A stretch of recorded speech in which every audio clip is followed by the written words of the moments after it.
ang tool na to is na-address na po sa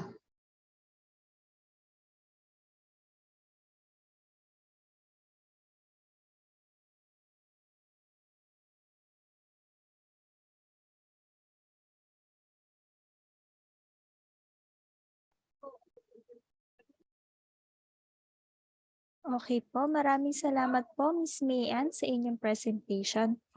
Our next topic will be discussed by Mr. Irene Arnejo, Science Research Analyst of the Recipe Development Unit. Good morning po, Sir Irene. Over to you po. Morning po. Pero ma'am, di pa po tapos si Ma'am Mayan?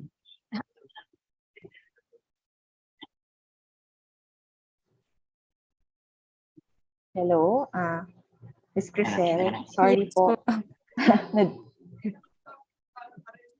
Can I request po for ma-enable yung screen sharing?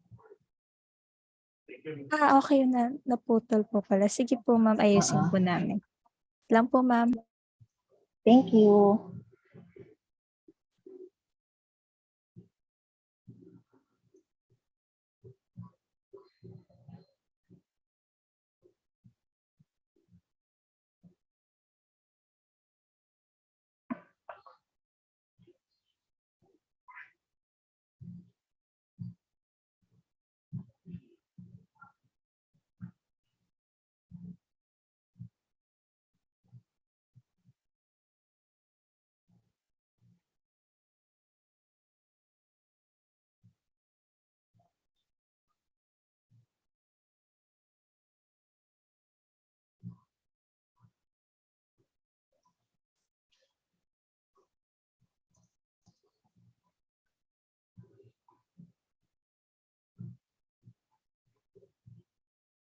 So, na-disconnect lang po ako kanina.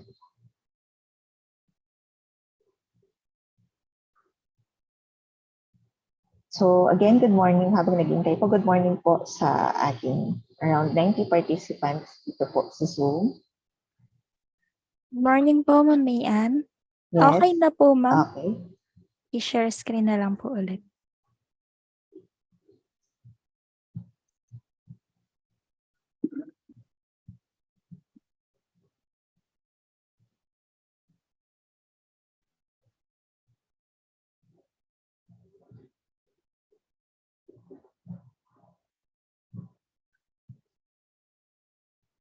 Okay, so I think dito po ako nakat kanina.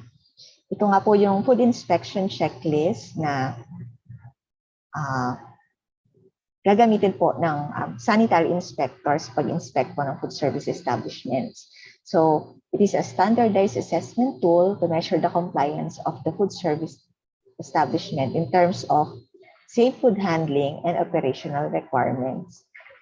And ito po ay nagpa-follow na ng risk-based approach as ito po yung nire-require ng Food Safety Act of 2013. So, naka-align na po itong mga tools na to doon sa batas po natin sa food safety. So, ito po ay 3 pages na long band paper na back-to-back. Ang ikalawang tool po is the Code of Standards. It consists of requirements and standards that shall serve as interpretative guideline of the criteria in the FIC. So, sa FIC po kasi, nandun yung specific criteria na hinahanap. And then, para makita kung ano yung detailed standard na hinahanap, ay maaari pong mag-refer ang sanitation inspector dito sa Code of Standards. And again, ang reference standards po are similar to the codes issued in Australia, New Zealand, Canada, Hong Kong, and USA.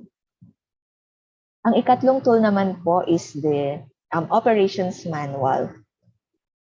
This is a handy reference for SI with a practical and accurate recommendation in performing the step-by-step risk-based inspection of a food service establishment. So from the preparation, mga proseso po, mga activities from the preparation po for the inspection hanggang sa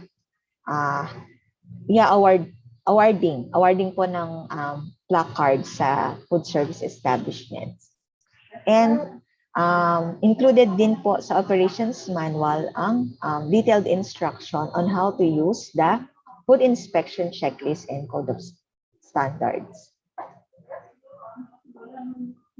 This is the food safety compliance rating. Ito po yung placard na nai-issue sa isang kainan base po sa naging resulta po ng inspection. And base po sa aming pilot testing, ang naging view ng mga customers dito sa placard na to is they inform sila sa compliance level nung food service establishment kung saan po naka-award itong star-rated placard na to. So ang isang kainan po, they can receive 3 stars nang ibig sabihin ay satisfactory, 4 stars, very satisfactory, or 5 stars, ibig sabihin excellent. So these tools po will be discussed in detail po later. So just to show you po, ito po yung naging result ng pilot testing namin. Out of the 19 food service establishment, 58% or 11 po sa kanila ang nakapasa sa inspection, and they were given po a star rating.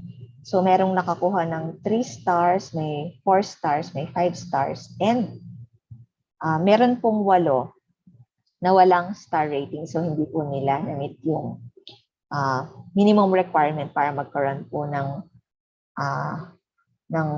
stars. So dito po makikita natin na kahit fast food, meron pong nakakuha ng, hindi po na-awardan ng star rating. Yan, so ito po yung blue.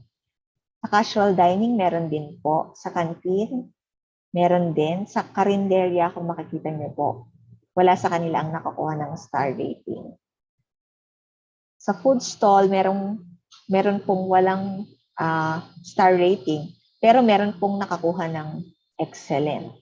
Yan, so kahit po maliit yung ating sample size, nakakuha naman po tayo ng kumbaga data and information na mahalaga na ma-cover tong iba't ibang food service establishment na to, at identify natin na based on the pilot testing, parang ang mga karinderya po ay nahihirapan maka-earn ng stars. Tapos, nalaman din namin na kahit fast food is possible na hindi sila makakuha ng star rating. So, for the feedback ng amin pong mga sanitation inspectors na nag-participate dun sa pilot testing, they recognize po the tools for its modernized and objective approach and ease of use through the reference codes and standardized criteria. So, yun nga, itong tool na to, lalo na po yung food inspection checklist, is ang sabi nila, madetalye.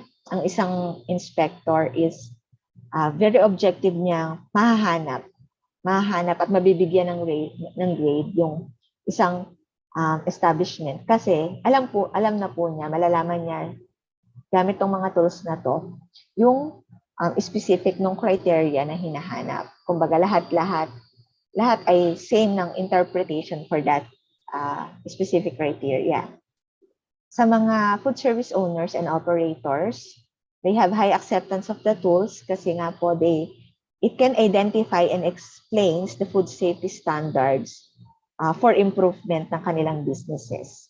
Matutukoy po nila agad gamit po yung tools.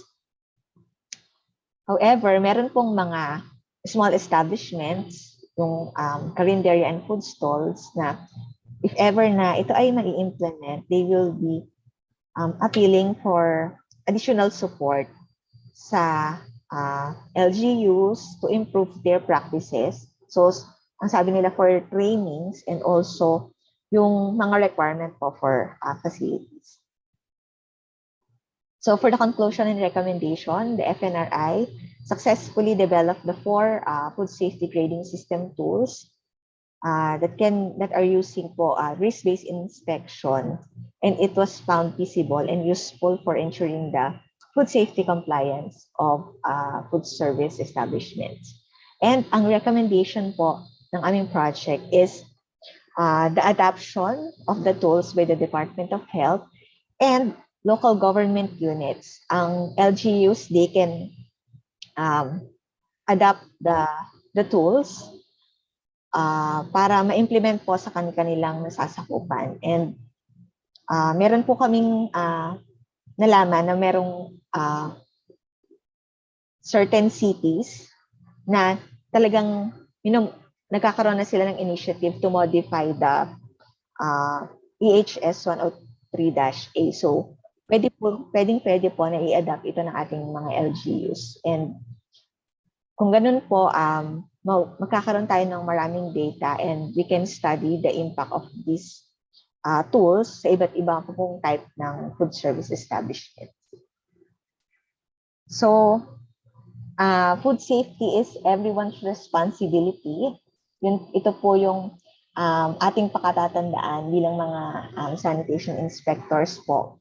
Ang safe food access, ito po ay it's a shared responsibilities ng mga stakeholders sa food chain mula po sa production hanggang sa ma-consume ito ng publiko. So, let's act now by adapting the food safety grading system tools at we encourage na lagyan po ninyo ng star rating ang mga kainan sa inyong mga nasasakupan. So, this is the end po of my presentation, ang introduction of the tools. Maraming salamat po.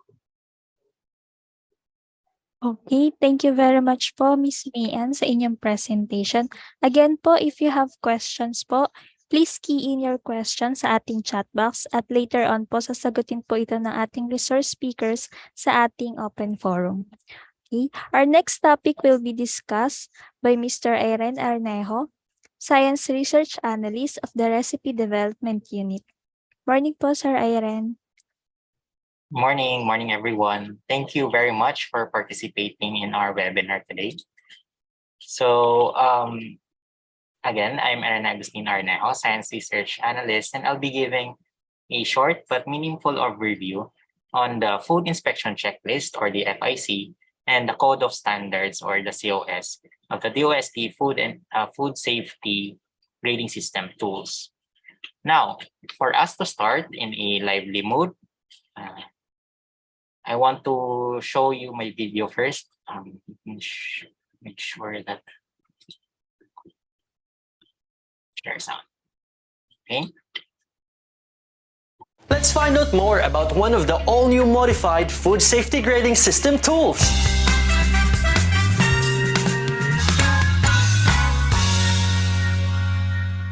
Tara na't bigyan ng star rating ang food service establishments ng Pilipinas gamit ang science-based, mas angkop, mas akma, mas pinadali at mas pinataas na standard ng food safety ng Pilipinas, ang Modified Inspection Checklist. Ang Food Inspection Checklist o FIC ay isang DOST-FNRI developed standardized assessment tool that measures the compliance of food service establishments in the safe food handling and its operational requirements. Higit sa lahat, the inspections using the FIC follow a risk-based approach as required by Food Safety Act of 2013, up-to-date, and talagang modern na. Sino-sinong gagamit kamo?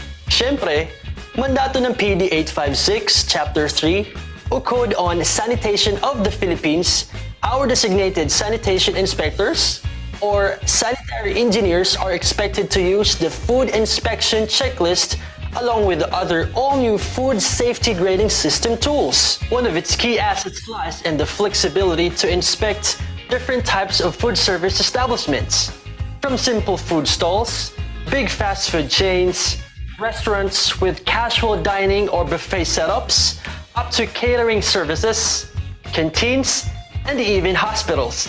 What makes this tool even better? It is proactive and cooperative. Proactive, dahil designed ang FIC to prevent the occurrence of outbreaks. No more worries.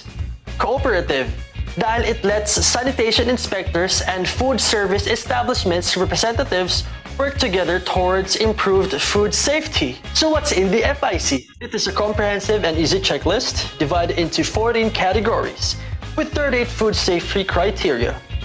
The question format in the criteria is answerable by yes or no. The SI shall mark check for yes, an X mark for no, and an A for questions not applicable to the food safety establishment. O diba?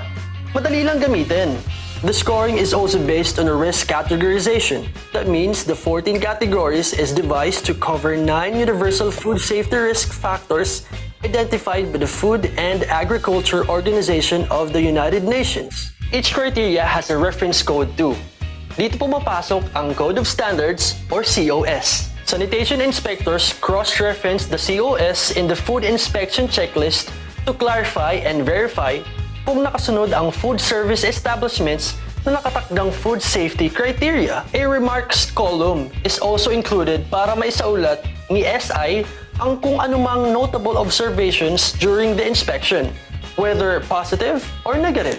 An action plan fosters good communication between the SIs and the food service establishment's representative because it is designed to ensure na ang mga non-compliance ay recorded at syempre, followed up for correction. That means nakakatulong ito sa mga kainan to improve their food safety practices. Under the inspection summary is where the grading happens.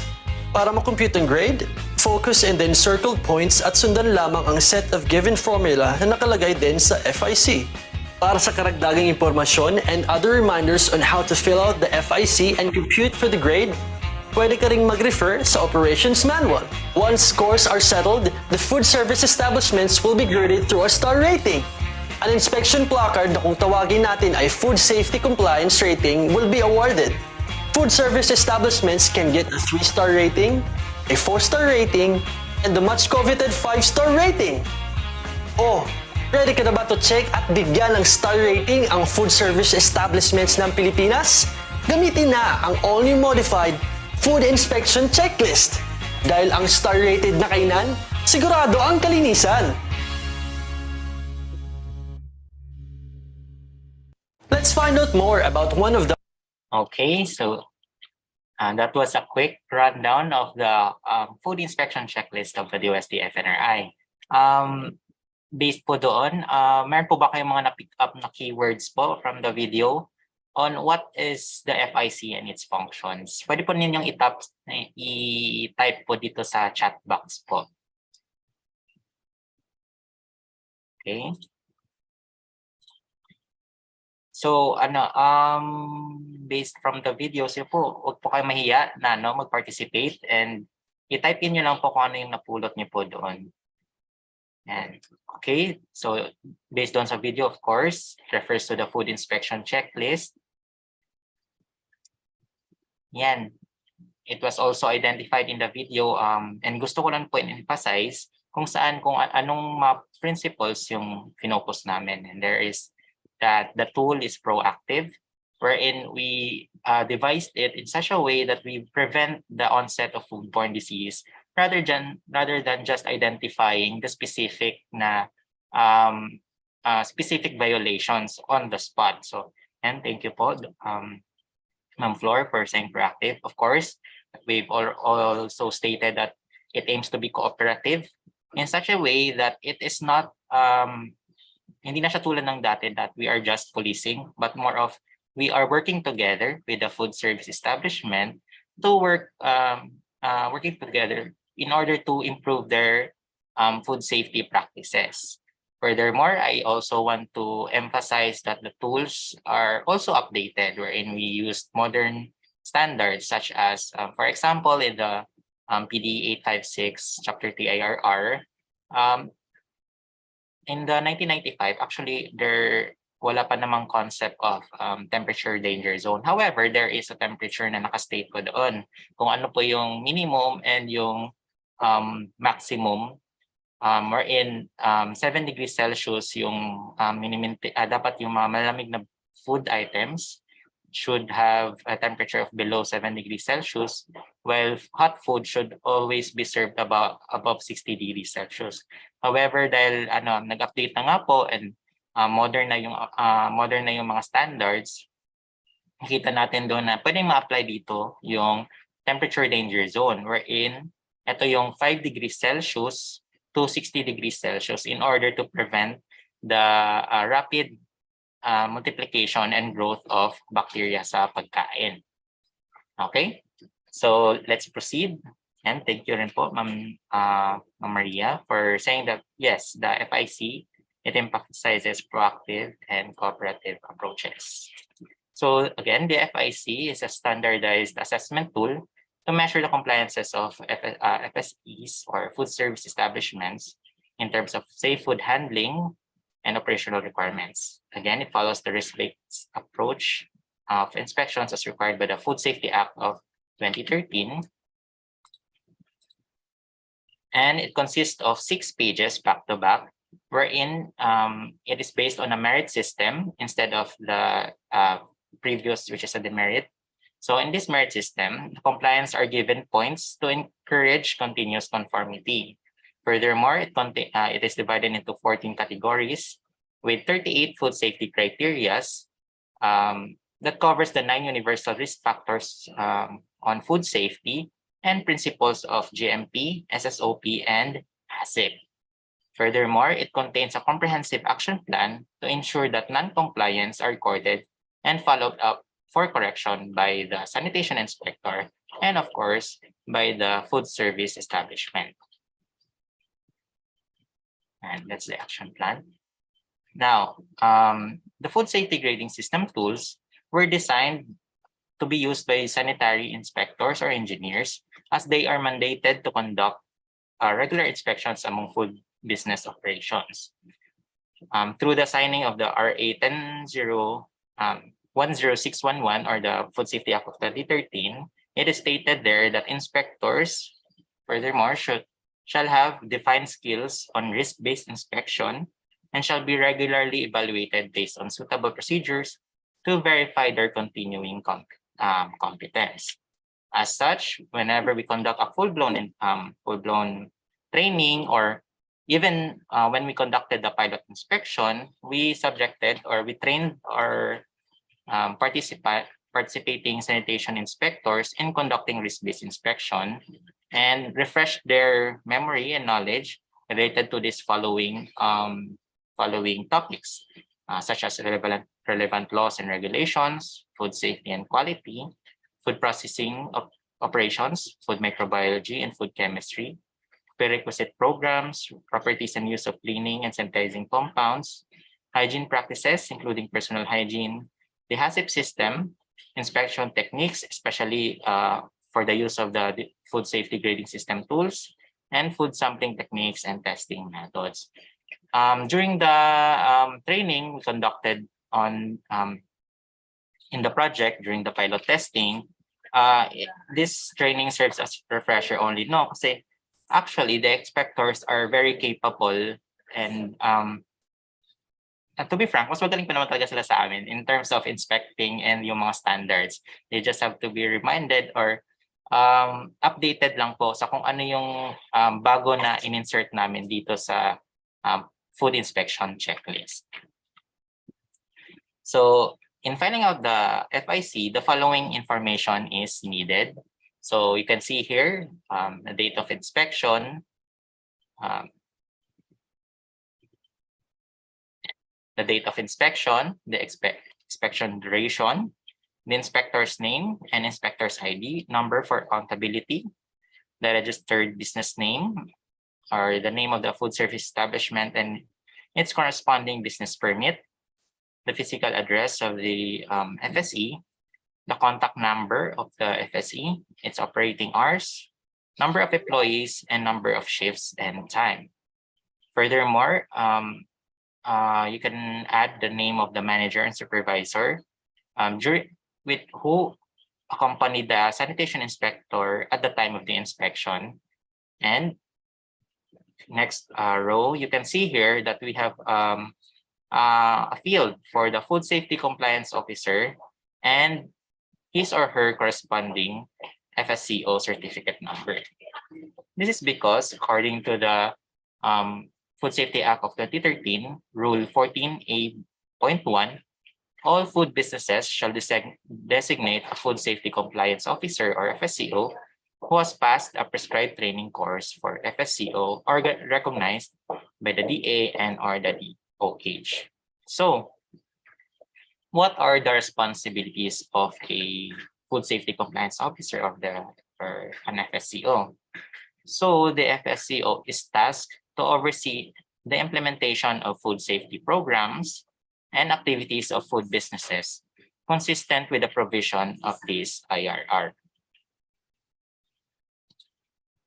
As such, so since required na po siya, nilagyan na rin po namin siya ng sariling field niya in the hopes that, yes, medyo ano siya, we are optimistic rather na magkaroon ng FSCO sa bawat establishment. Pero if given the correct support and training, kaya po natin siyang gawin and will lead to the improvement of different food service establishments. So next are the scope of the food inspection checklist, kung saan i-check lang po natin kung ano yung type of FSE na ini-inspect natin. So ito lang yung mga operational definitions na na-create namin for the food safety grading system tools.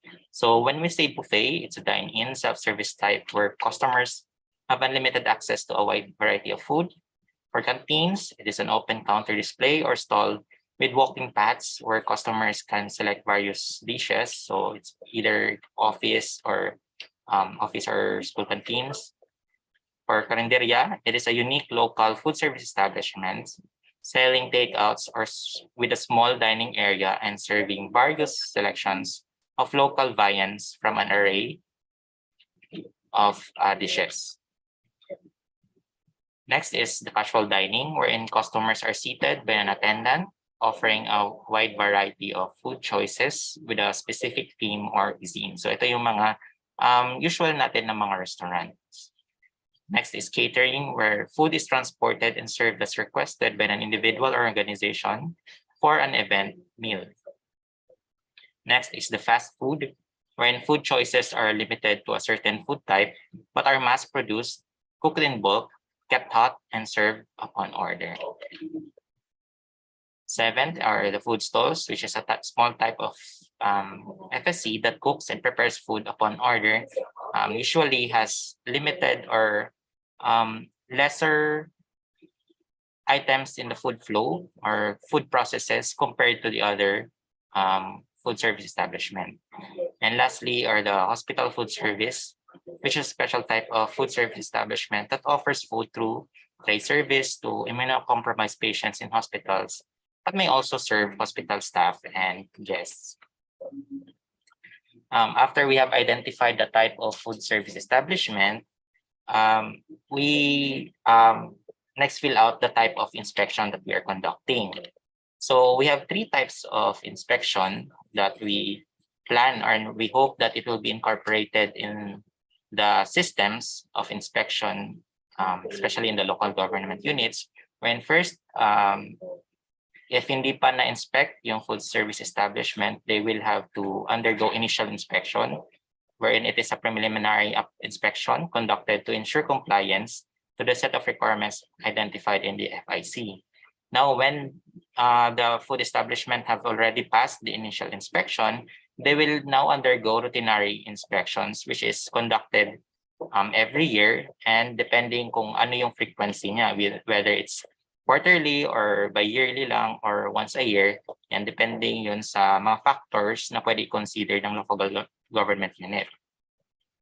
And lastly, the type of inspection is complaint, which is it is an announced inspection conducted upon the receipt of a formal complaint filed against the FSE regarding food safety and public health issues. So usually, initial and routine inspections are announced.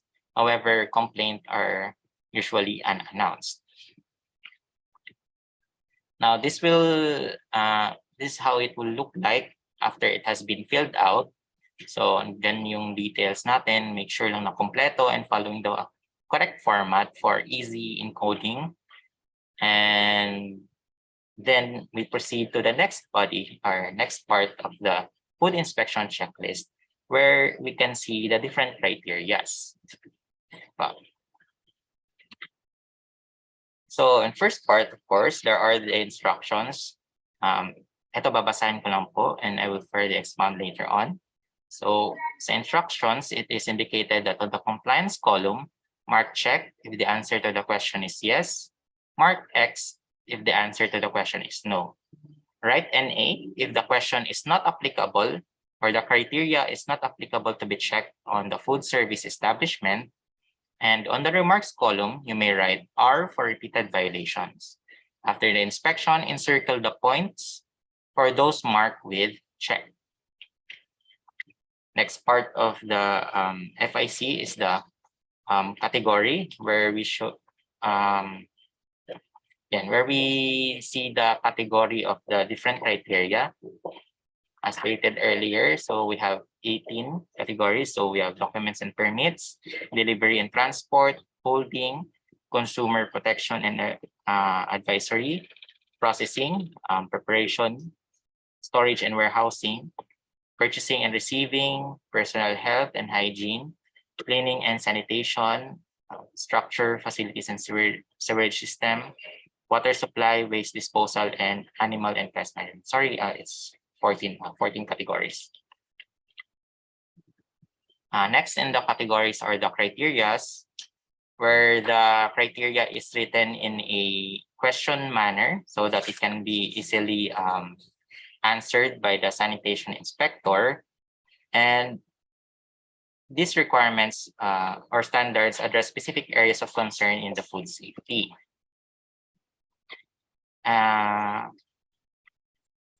Next is the compliance and points column, wherein this is where the SI, after reading the criteria, if the food service establishment have complied to that particular standard, after which if the establishment have complied, mark check. If not, mark X. If this criteria is not necessarily applicable or cannot be found in the food establishment, so we can mark it NA. When the food establishment has complied to the criteria, after marking it with check, we have to encircle the points for easy calculation later on. Next is the remarks column, where you can add your comments or remarks, whether it's positive or negative, to the food establishment identified while inspecting for that particular criteria. So if it's a good practice, we highly encourage na ilagay pa rin dito sa remarks column. If it's not a bad practice, we recommend that you have to be specific, even if kung ito nga po ay routinary na siya na inspection and palagi na lang siyang nakikita, we can mark it with R para mas mapa-emphasize pa during the preparation of the action plan that the food service establishment must improve on this particular practice. Of course, dito sa portion ng ating criteria, meron tayong reference code na nakalagay. This reference code links the food inspection checklist to the COS for clarification and verifying of the whole standards referred by the criteria. Okay, so to further discuss the code of standards, I'm going to play another video po, so that you will see the relationship of the two tools. Okay.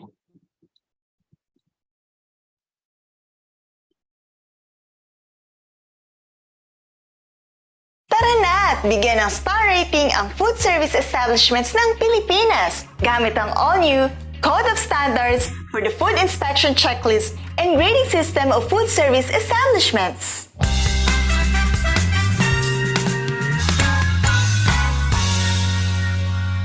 Let's find out more about one of the all-new modified food safety grading system tools. The Code of Standards or COS is a guide to be used together with the DOST-FNRI developed food inspection checklist. Ang COS ay naglalaman ng requirements at standards that serve as an interpretative guideline para masigurado ang public health safety on food preparations sa bawat kainan. The cover displays an illustration of a widely recognized fruit, the apple. The apple is a symbol of the United Nations for the World Food Safety Day. The apple pinned with ribbon and printed on green background signifies commitment to uphold high standards and excellence in ensuring clean, fresh, and safe food for all.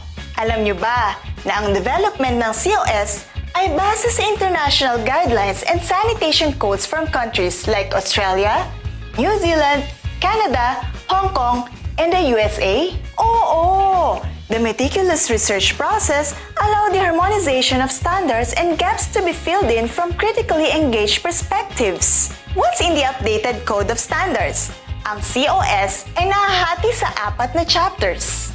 Chapter 1 covers the purpose, how it's applied, the guiding principles, and the scope, kung saan inilalahad ang klase ng mga food service establishments na kaya nitong ma-inspect. Chapter 2 provides the definition of terms.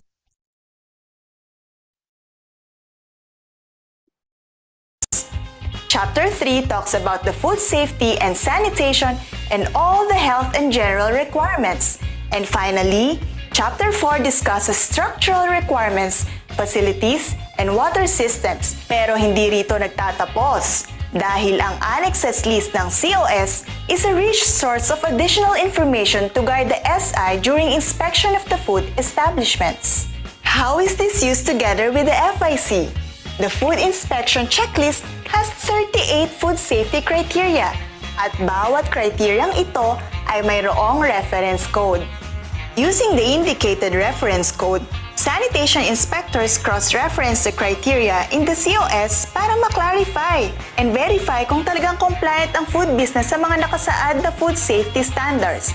For example, if the SI wants to verify food safety criteria number 1 under documents and permit of the FIC, they use the reference code indicated here, which is 3.1.A. The sanitation inspector checks the COS and goes to Chapter 3 and reads letter A, Permits and Licensing, on topic 3.1. Once reviewed, the SI decides whether the food service establishment complies to the indicated standards. In short, the FIC is a partner to the COS. Oh, ready ka na ba to check at bigyan ng star ratings ang food service establishments ng Pilipinas? Gamitin ang all-new Code of Standards dahil ang star-rated na kainan, sigurado ang kalinisan! Okay, so sorry, let me just remove the annotate.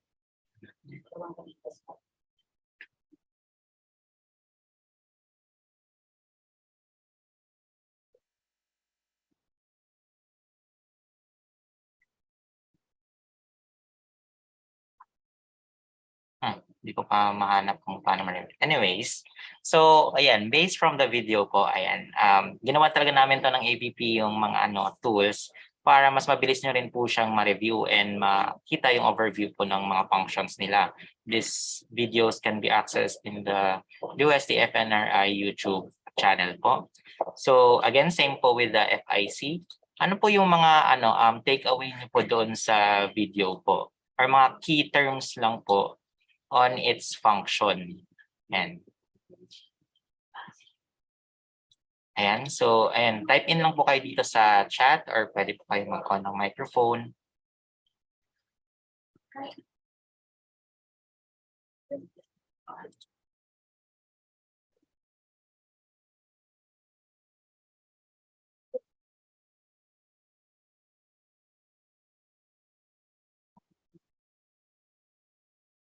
Ayan, so again, thank you po ulit, Ma'am Flor. And active na active si Ma'am Flor. So of course, the COS contains the FIC contains the reference codes, which refers to the standards indicated in the Code of Standards po. Tapos Ayan, gusto ko lang po basahin yung comment po ni Sir Benedict. Na since it's proactive and cooperative, FSE can do their self-assessments. Yes po. We are, ini-envision po namin yun na as long as yung mga FSEs are mabigyan po ng mga copies ng mga tools, they can check their processes themselves such that mas mapapadali rin yung processes or inspection ng sanitation inspectors. And furthermore, again, the COS is a partner to the FIC. So it is good reference po para po mas mapadali or hindi necessary na kailangan memorize lagi si inspectors on what to check sa different food safety criteria. Okay.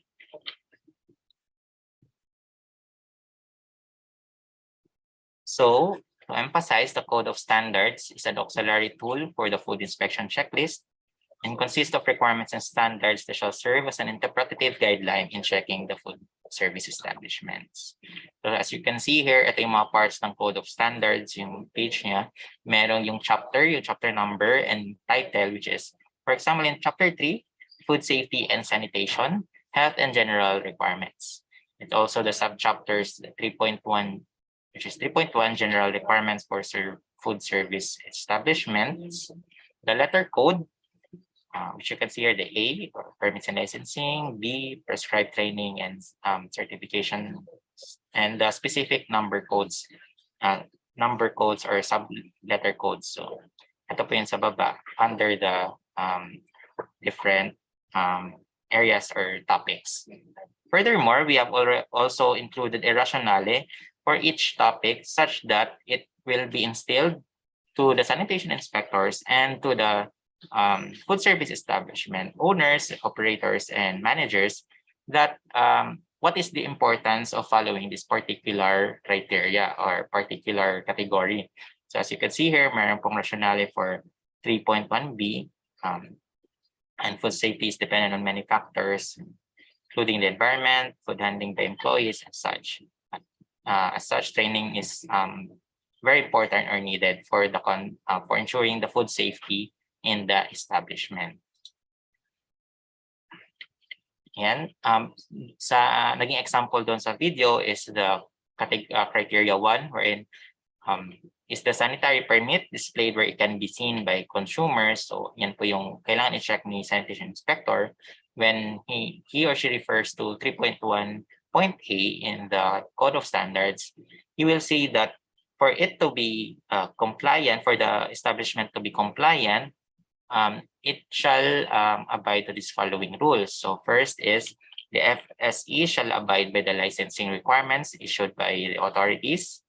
Number 2, sanitary permit shall be placed in a conspicuous place of the FSE, such as the main door, the cash register, or the main hall where it can be easily seen. So hindi pwedeng nakatago lang sa counter, sa mga documents, sa mga folders sa sanitary permit. Dapat nakikita siya ng mga customers. Lastly, permit shall be valid for 1 year. Revocation or suspension of the permit may be warranted if the inspector cited any gross violation that may pose serious public health risk. So, hindi sapat na may sanitary permit na naka-display. Dapat yung permit rin na yon ay valid siya and updated siya. As such, when we made the FIC, when we developed the FIC along with the Code of Standards, we have settled on the principle of all or nothing, which is if ever may isang food establishment na hindi niya nasunod ang any part of the reference code or any part of the COS for that particular criteria, ay hindi na po siya compliant. And po, dapat kailangan niya masundan lahat. And again, although you might think of it as a bit harsh, however, again, we are not policing, we are not hindi natin sila pinapagalitan. This is our we are only exposing the items or basically the points for improvement of their food service establishment, and para basically para matulungan natin sila, kailangan natin mapakita kung saan yung areas of of concern. Okay? So how about this? Let's take let's make an activity po.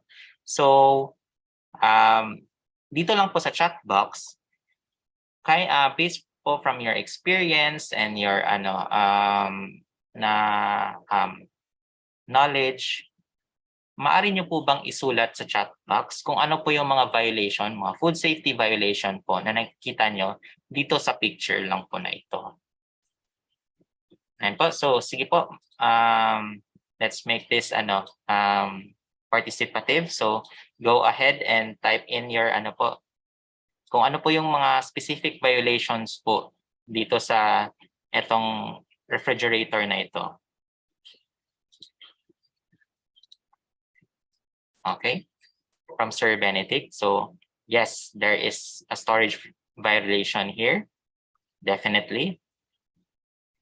From Diana Clarissa Boncajes, some items are not properly covered. Yes. No traceability and date open.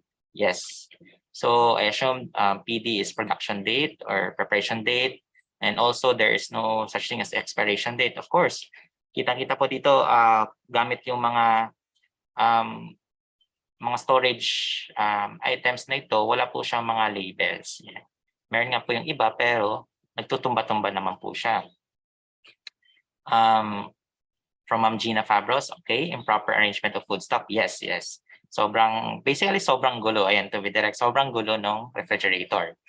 And from Sir Carlo, containers and arrangements of kinds of foods are disorganized. Yes. And allergens, egg is mixed with no allergens. Yes po, ayan, nakita ko po ni Ma'am Diana rin yun. And no separation and label, disorganized, no labels. There are cross-contamination. Yes, kita nyo sobrang dumi po ng ref. Nag-spill na po yung ibang food item. Tapos yung containers, and from Sir Carlo, yung containers din po na hindi reusable, ginagamit pa din. Yes, kasi nandito sa we assume na yung Starbucks cup siguro hindi naman na po ito dapat recycle, I think. Pero in any case, recycle po siya for the and improper po siya considering na ito ay sa food service establishment. Okay, so very good. Thank you po very much for your participation. And di ba madali lang po maka-identify ng or rather pag makita talagang magulo yung refrigerator, yung food service establishment, madali lang po siya madali makita yung mga violations. However, with using the food inspection checklist and the code of standards, ginawa namin siya in a way na it will cover the risk factors, and of course, nakakategorize po siya para lahat ng sinabi niyo po ay makakover siya ng mga criteria. So for example, regarding labeling and hindi po siya, disorganized po siya, hindi po nakita dito kung ano yung makaka-practice ka ng first in or first out. So meron po dito sa criteria 19, are proper date labeling and stock rotation procedures followed. Kung titignan po natin siya sa kanyang reference code, ito po yung nirefer niya. So in order for the establishment to comply with this particular criteria, ito po yung mga kailangan niyang gawin. So dapat yung mga food and non-food items, especially toxic substances, shall be clearly labeled. So dapat may end purchasing or manufacturing dates, ano yung content ng container, kung ito ba'y toyo or kung may iba pa bang sauce dito, expiration date or best before date of the product, and a storage practice when transferring into smaller containers. Do not use containers which were used to contain drinks or beverages. Okay, dito yan siya. Then clearly label the new container of its contents. And next is, yun yung nabanggit na first in, first out or FIFO policy or stock rotation shall be practiced. Furthermore, tulad ng nabanggit po ninyo, are raw, ready-to-eat, and non-food items separated to prevent cross-contamination dito sa criteria 20 ay hindi po siya compliant kasi nakita po sobrang dami pong sobrang dami pong spills, and sure enough, meron na sigurong cross-contamination na nangyayari dito, lalo na hindi siya organized. For criteria 21, are there appropriate storage facilities for non-essential items?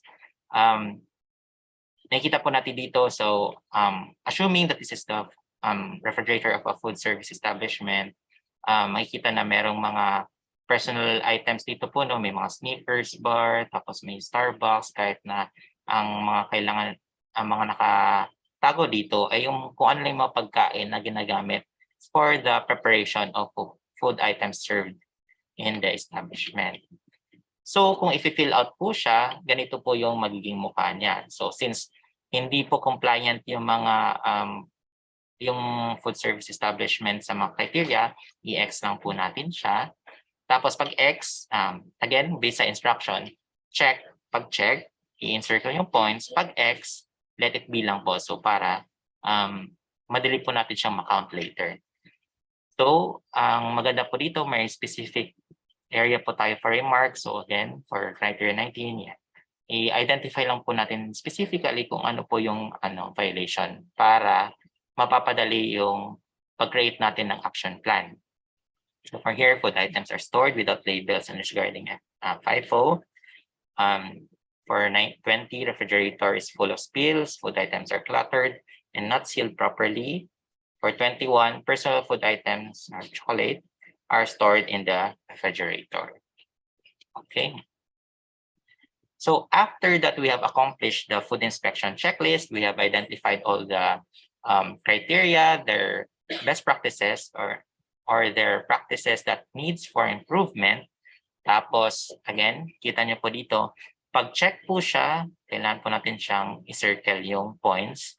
Tapos, if ever for the particular establishment, kung hindi naman siya nagko-conduct ng transportation or delivery ng cooked food, pwede po natin siyang i-mark as NA.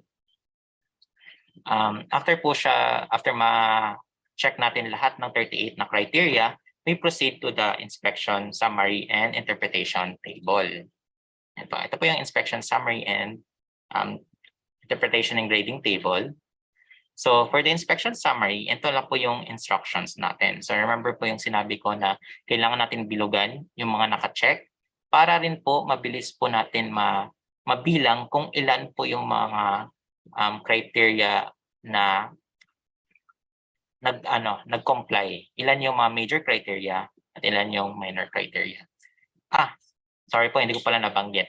And later on, makikita nyo naman po yung isang copy ng FIC. So basically, the FIC is divided into the scoring of the FIC and its criteria is divided into 2. So it is categorized into major criteria, which is scored by 8 points, and minor criteria, which is scored by 4 points. So what we do when we fill out the inspection summary is we focus on the encircled points indicating the compliance to the criteria items.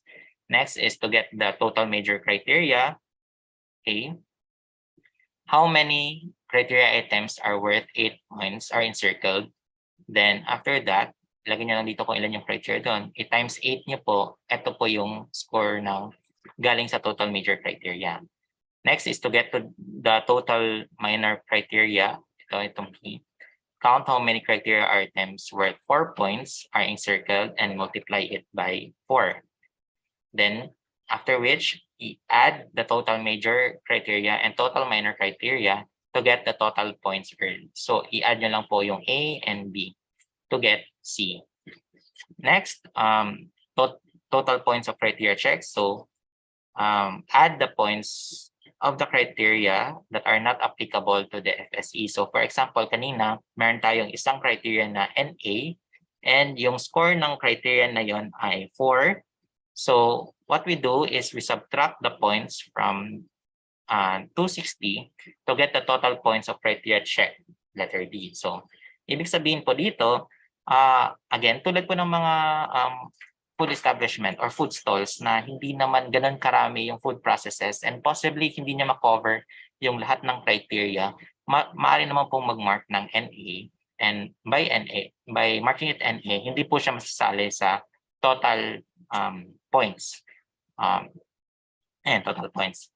And after which, kunin lang po natin yung percentage by dividing C, the total points earned, by the total points of criteria check, or letter D. Then times 100, yun na po yung makita nating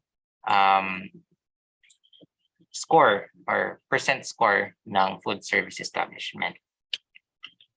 Afterwards, pag nakuha po natin yung score, dito po natin siya ilalagay dito sa percentage box. Then, magre-refer po tayo sa interpretation table kung ano po yung star stamp na ibibigay po natin sa kanya. So for example, itong sa inspection na kinonduct, nakuha siya ng 78. So write 78 in the percentage, then based from the interpretation table, 3-star lang po siya. So i-color lang po, i-color or i-shade lang po natin yung mga stars corresponding to the star rating. And as mentioned earlier, each star rating is my corresponding verbal anchor, which is for 3, satisfactory, for 4, very satisfactory, and for 5, excellent. So short background po. So bakit kaya na-decide ng DOST-FNRI na gumamit ng star rating instead of the usual na, or instead of the current na rating, which is letter grading system. Furthermore, in-raising po to sa mga previous po na lectures and webinars na it might conflict with accommodations and hotel services kasi gumagamit sila ng star rating. So actually, there are researches na nabasa namin na star rating conveys more safety and assurance to the consumers compared to the letter grading system.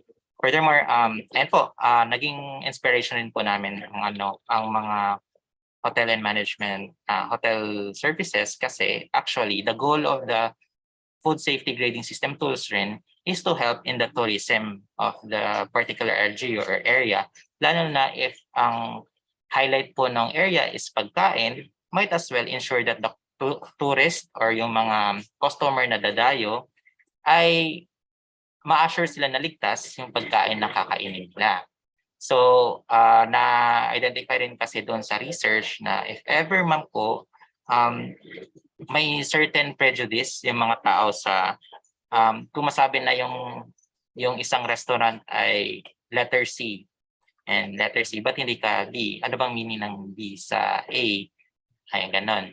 At least, kung ito, 3-star, nabigyan ka pa rin ng star. So, ang hina-highlight na lang po ng aming grading system is there should be a point of improvement or the food establishment should be encouraged to improve in their food safety practices and systems para ma-attain nila ang 5-star rating.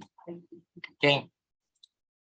So, and magkakonduct lang po ulit tayo ng another activity so that you will get a feel on how to use the food inspection checklist and the grading system. So, bali, ang gagawin lang po ay i-count nyo lang po or if you fill out nyo lang po yung inspection summary on your own.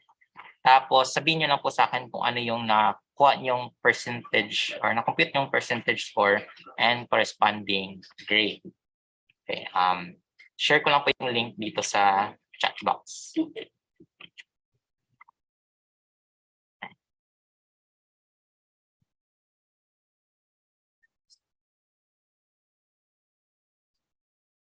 And po, hopefully, okay po. So hopefully everyone can access po yung G Drive link na nilagay ko po sa comments. Tapos makikita nyo po may 4 photos po dyan, which is the pages po ng mga food inspection checklist. Tapos try nyo po i-count po yung or i-compute yung total score po nung particular establishment na po yan. I-flash ko lang ulit po yung format nung inspection summary.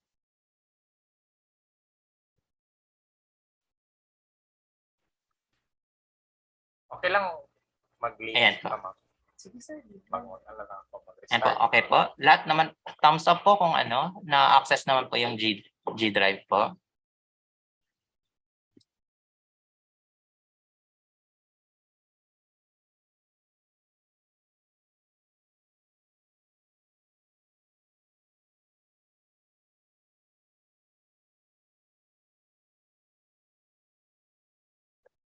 And po, so perhaps I'll give po mga 5 minutes po para po ma-fill out niyo po yung inspection summary. Kahit sa ano lang po, isulat niyo lang sa notebook niyo po, tapos ma-compute niyo po yung percentage, pati kung ano yung star rating na corresponding ng grade na yan.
Ayun, thank you po Ma'am Diana. Yan, may isang nakasagot na po.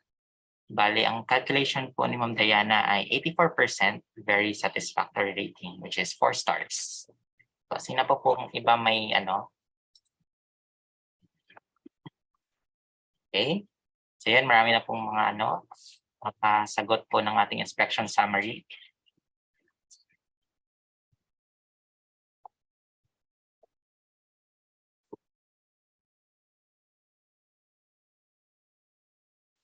Oh, thank you po, Ma'am Flor. 4 stars po yung nakuha ng karinderya po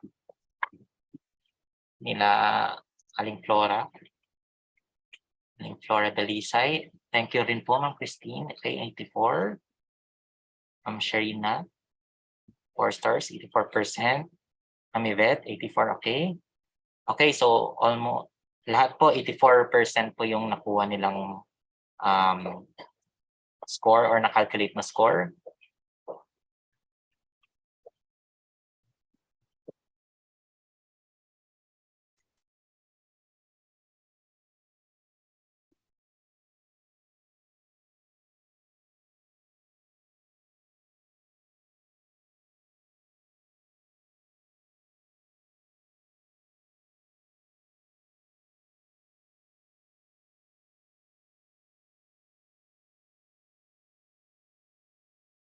Okay. Okay. Yan, from Ma'am Maria. Okay, 84% and 4 stars. Okay, thank you very much for participating in our short activity. So, yan, 84%.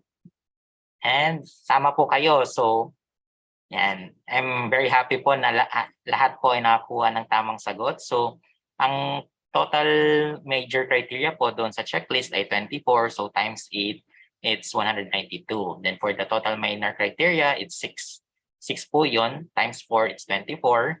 Then, pag total natin siya, 216. Then, yung total points of criteria check, meron kasing isang naka-NA doon, so minus 4 points. So total criteria points is 256.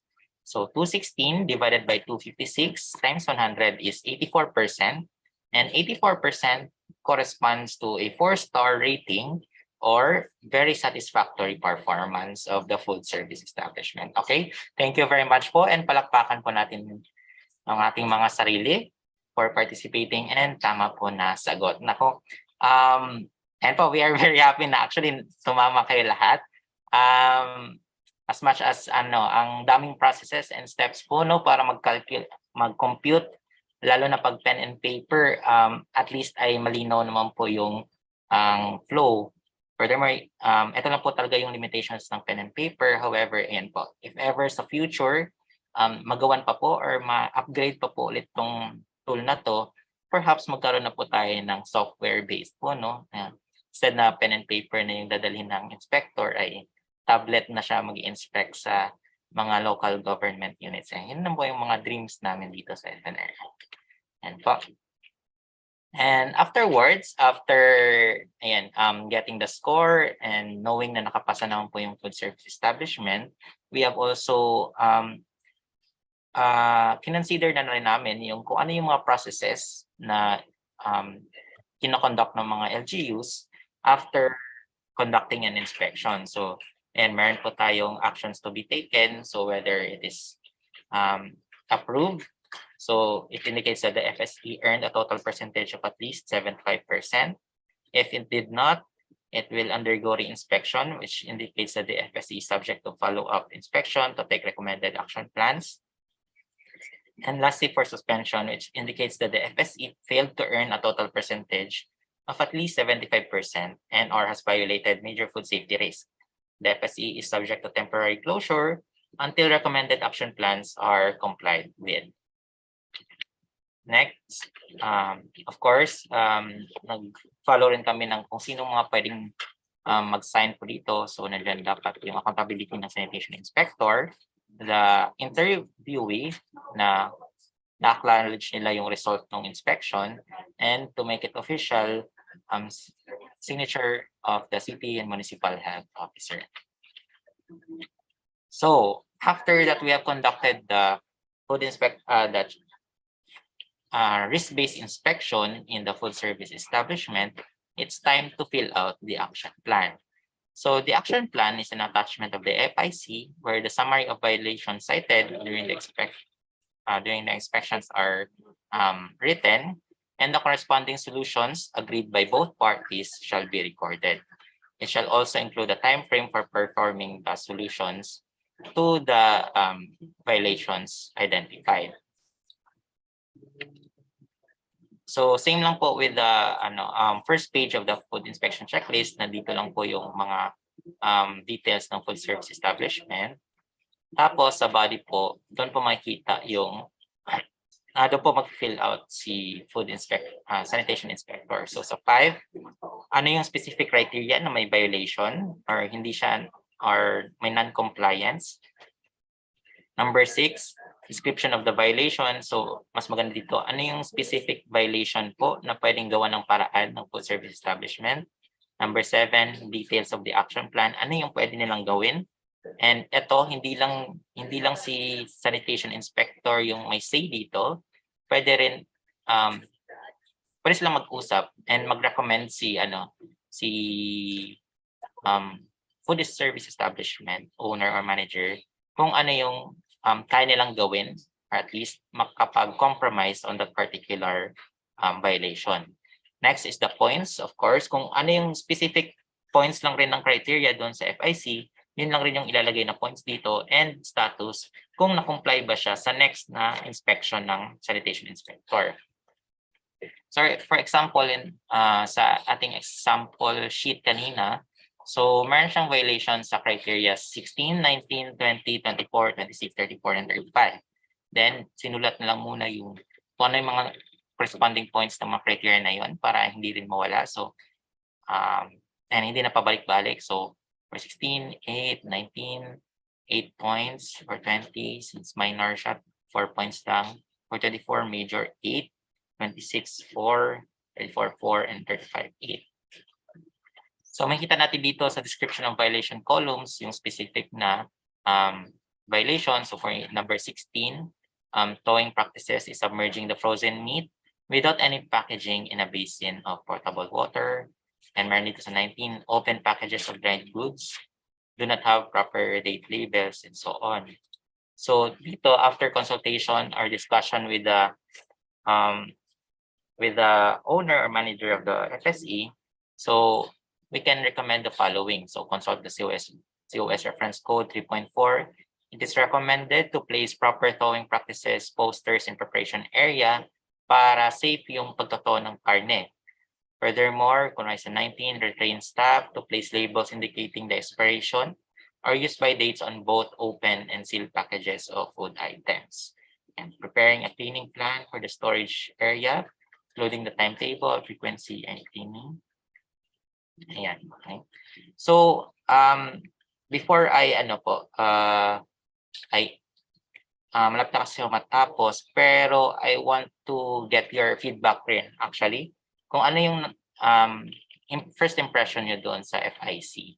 Given na, ayan, yung habang tinitingnan nyo po yung, binibilang nyo po yung mga scoring doon sa, scoring doon sa pagkakalculate ng inspection summaries.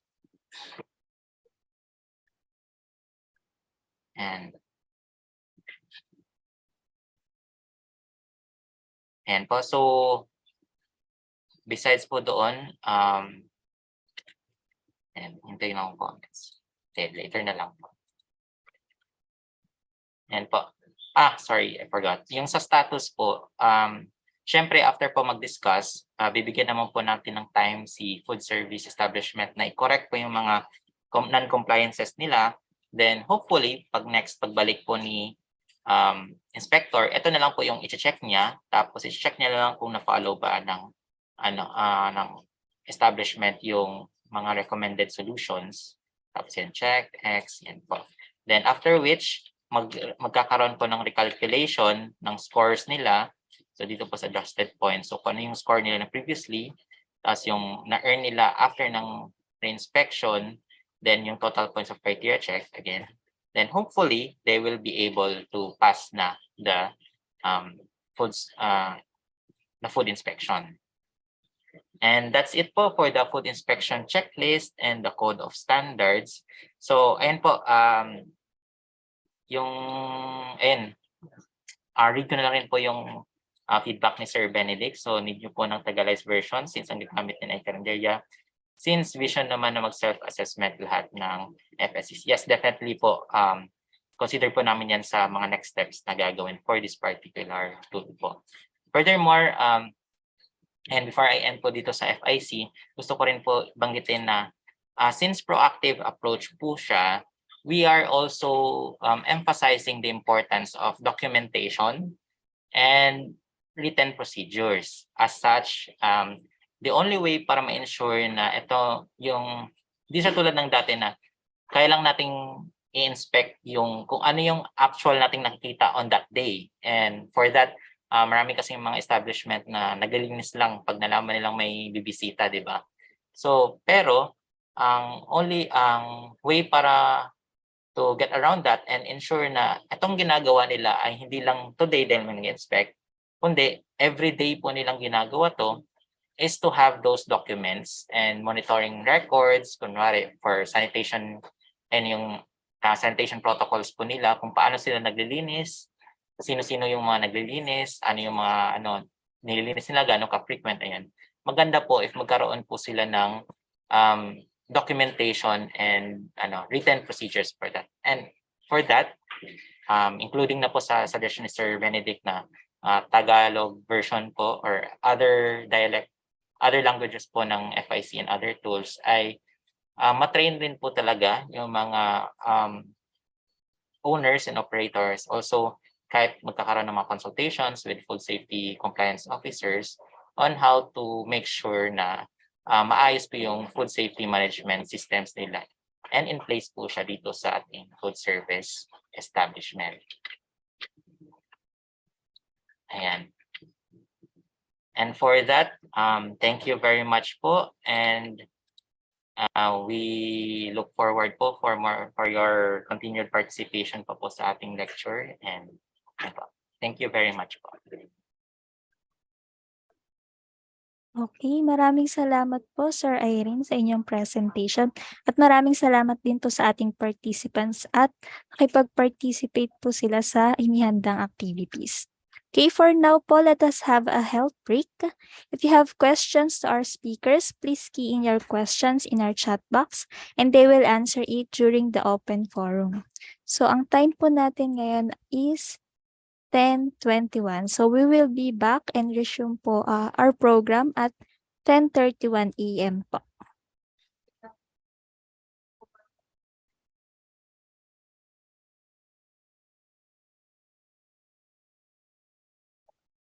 Okay, so while having a break po, kindly take note po of the session code to confirm your attendance in your iTrend account. Thank you po.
Okay, for those po who are asking kung paano po gamitin ng ating session code, after the webinar po, go back to the webinar page and validate the session code to confirm your attendance.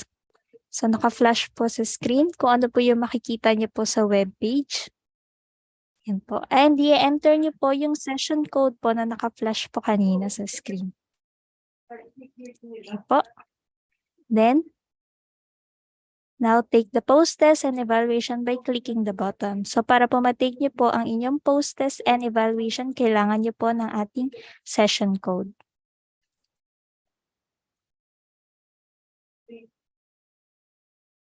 If you need more clarifications po, pwede niyo pong ilagay sa chat box ang inyong questions po.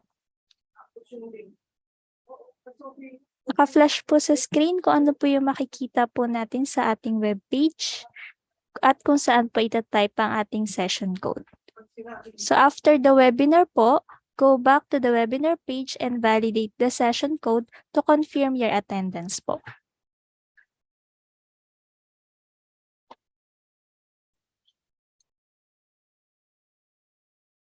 Nakashare din po sa ating chat box ang iTrain user guide para po i-guide po tayo sa pag-fill out ng session code. Ito po ang ating session code. Kindly take note po ng ating session code. Okay po.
Again po, if you have questions to our speakers, please key in your questions in our chat box and they will answer it during the open forum. Thank you po.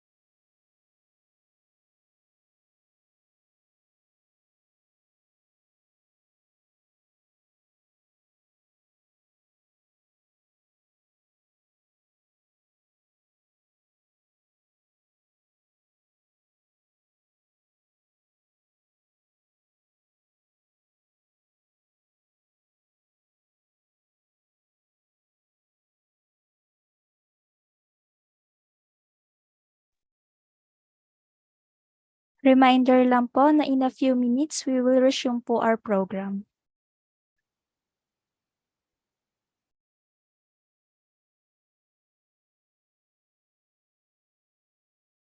Post test and evaluation po will be sent po later po after po ng ating webinar. Salamat po.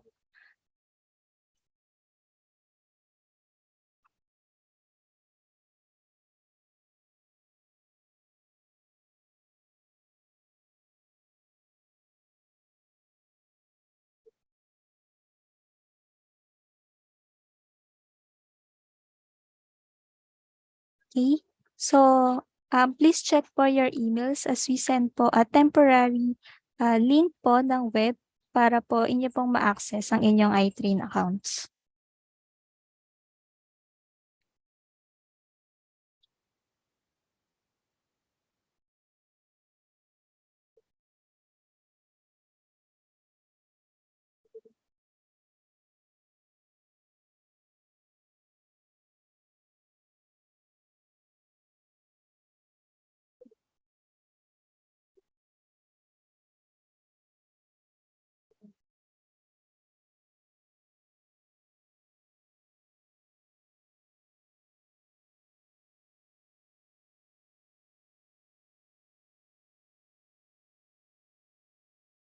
Alright po. So, na-take note niyo na po ba ang ating session code?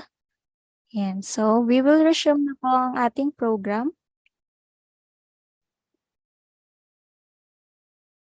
May we call on again Miss Mayan to discuss the next topic? Good morning po, Miss Mayan. Good morning po ulit sa ating lahat. Mag-share lang po ulit ako ng screen.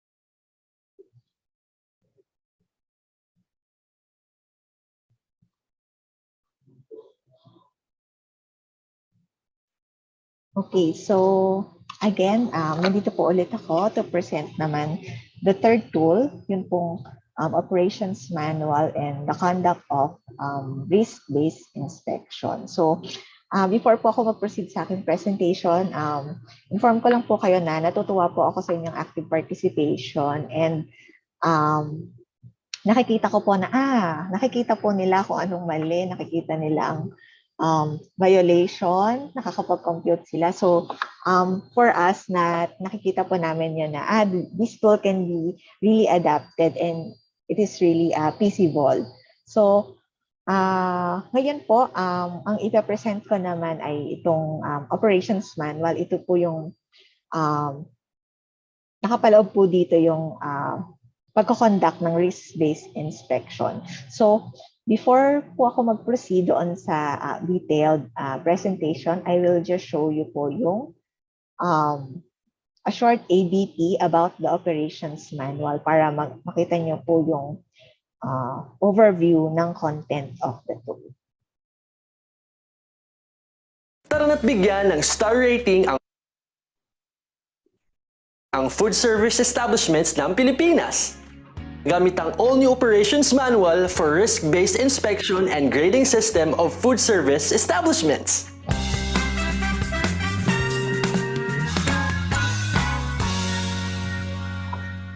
Let's find out more about one of the all-new modified food safety grading system tools, the operations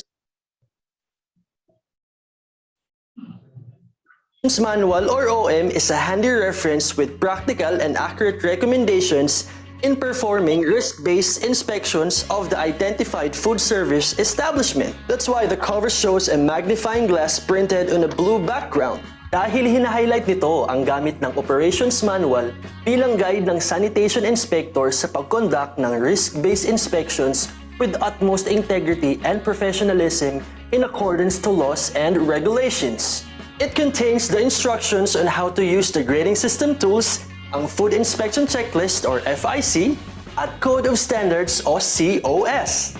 This manual also helps SIs na masigurado na ang mga food safety risk in food service establishments are identified, controlled, or corrected, and also monitored upang mabawasan ang potensyal na pagkakaroon ng mga sakit dulot ng pagkain or foodborne disease. The operations manual serves as the Bible for SIs.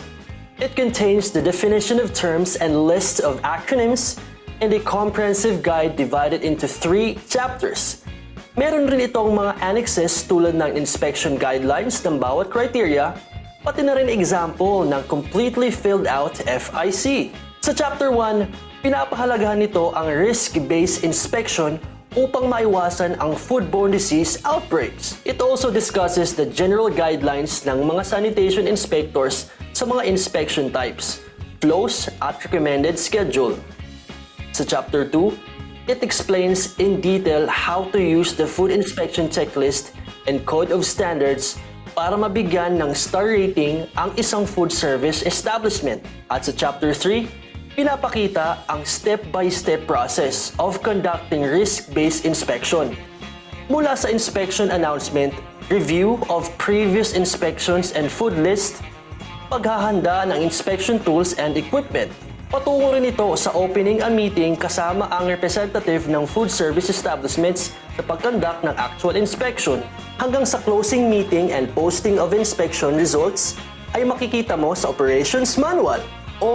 Ready ka na ba to check at bigyan ng star rating ang food service establishments ng Pilipinas?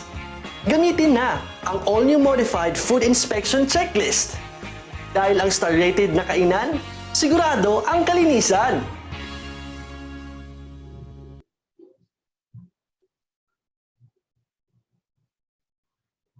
Okay, so sana po na nakita nyo yung overview ng nilalaman ng ating operations manual. So, yun po, ito ang handy reference for the SI sa pagkakonduct nga po ng risk-based inspection. At kung nakita nyo nga po, yung pong detailed instruction kung paano fill upan ang FIC, paano mag-compute ng scores, and yung pagka-cross-reference niya sa Code of Standards ay dito din po nakapaloob.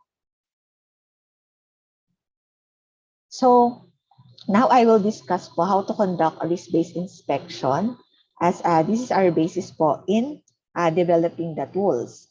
So, ang risk-based inspection po ay meron siyang 3 major processes. Ito po yung pre-inspection activities, on-site inspection, and closing meeting with the FSE manager and FSCO.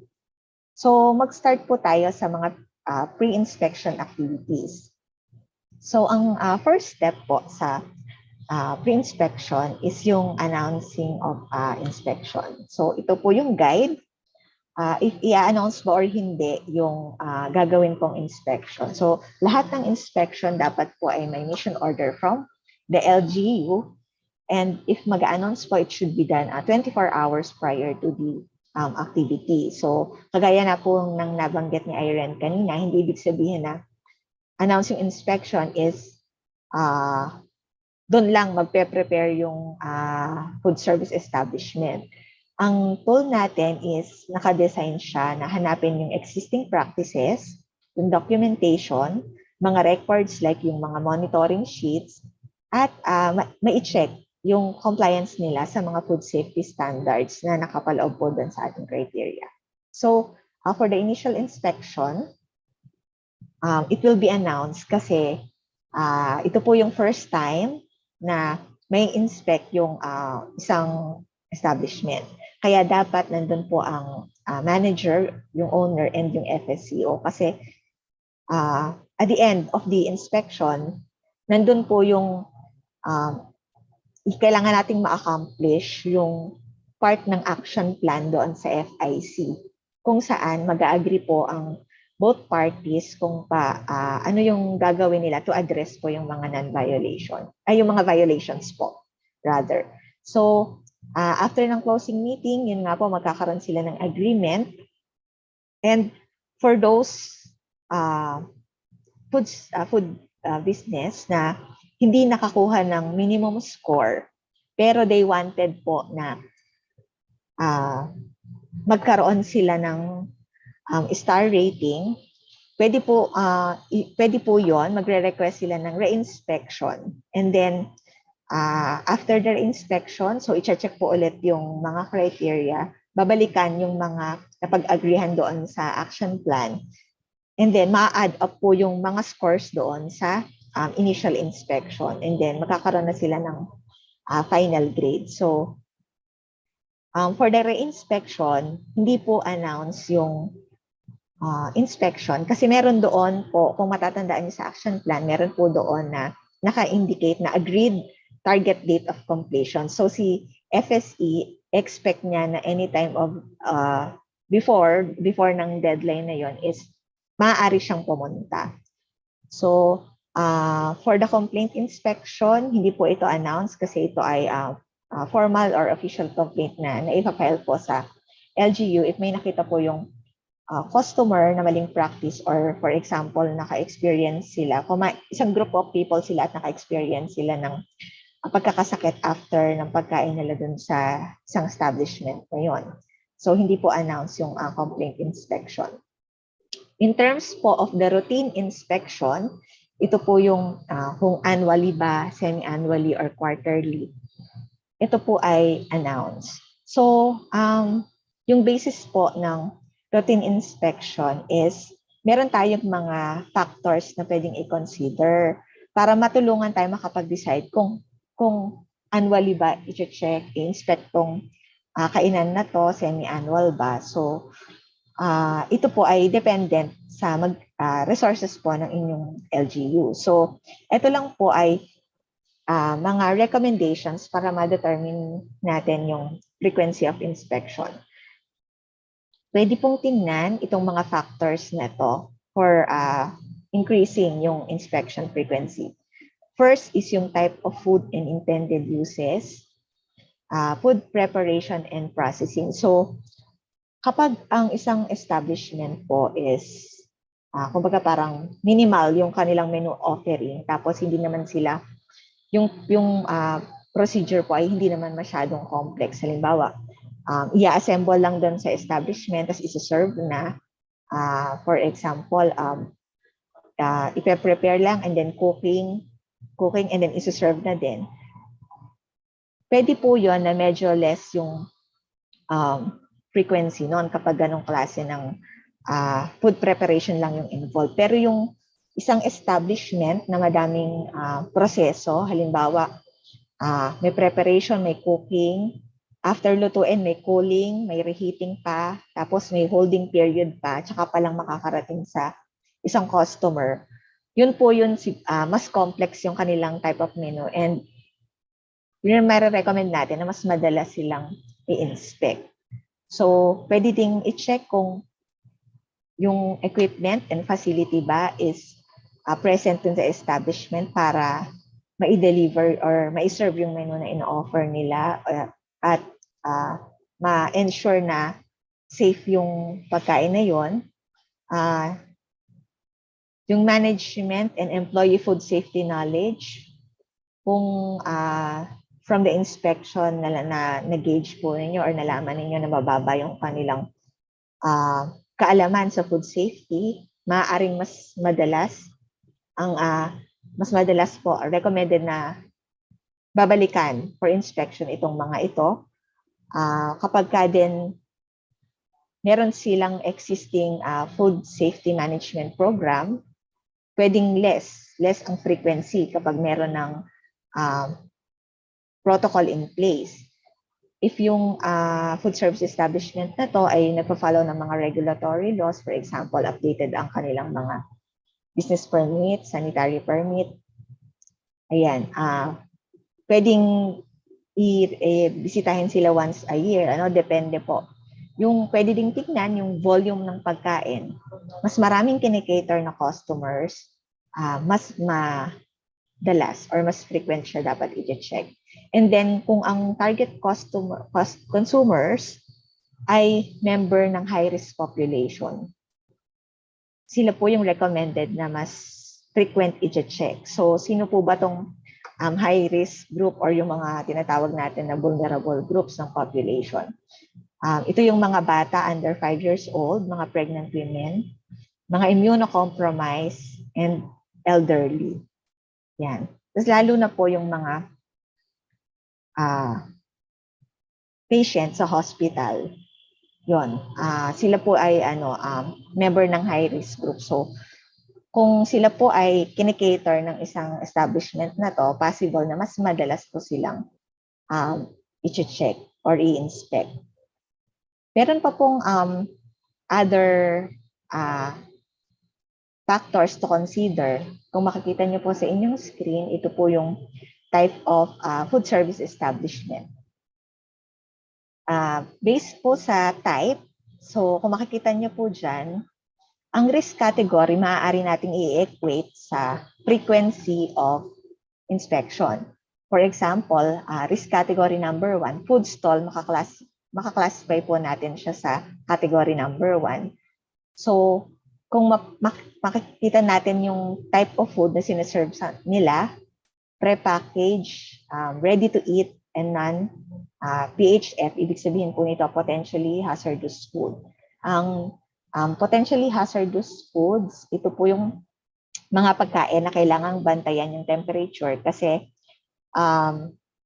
if hindi na maintain yung kanilang temperature, outside the temperature danger zone is possible na mabilis nasisira itong klase ng mga pagkain na to. So sa food stall, usually very minimal lang ang kanilang menu, pati yung mga prosesong ginagawa, lulutuin, tapos isi-serve. Yung iba, i-prepare, walang cooking na kailangan, i-assemble lang.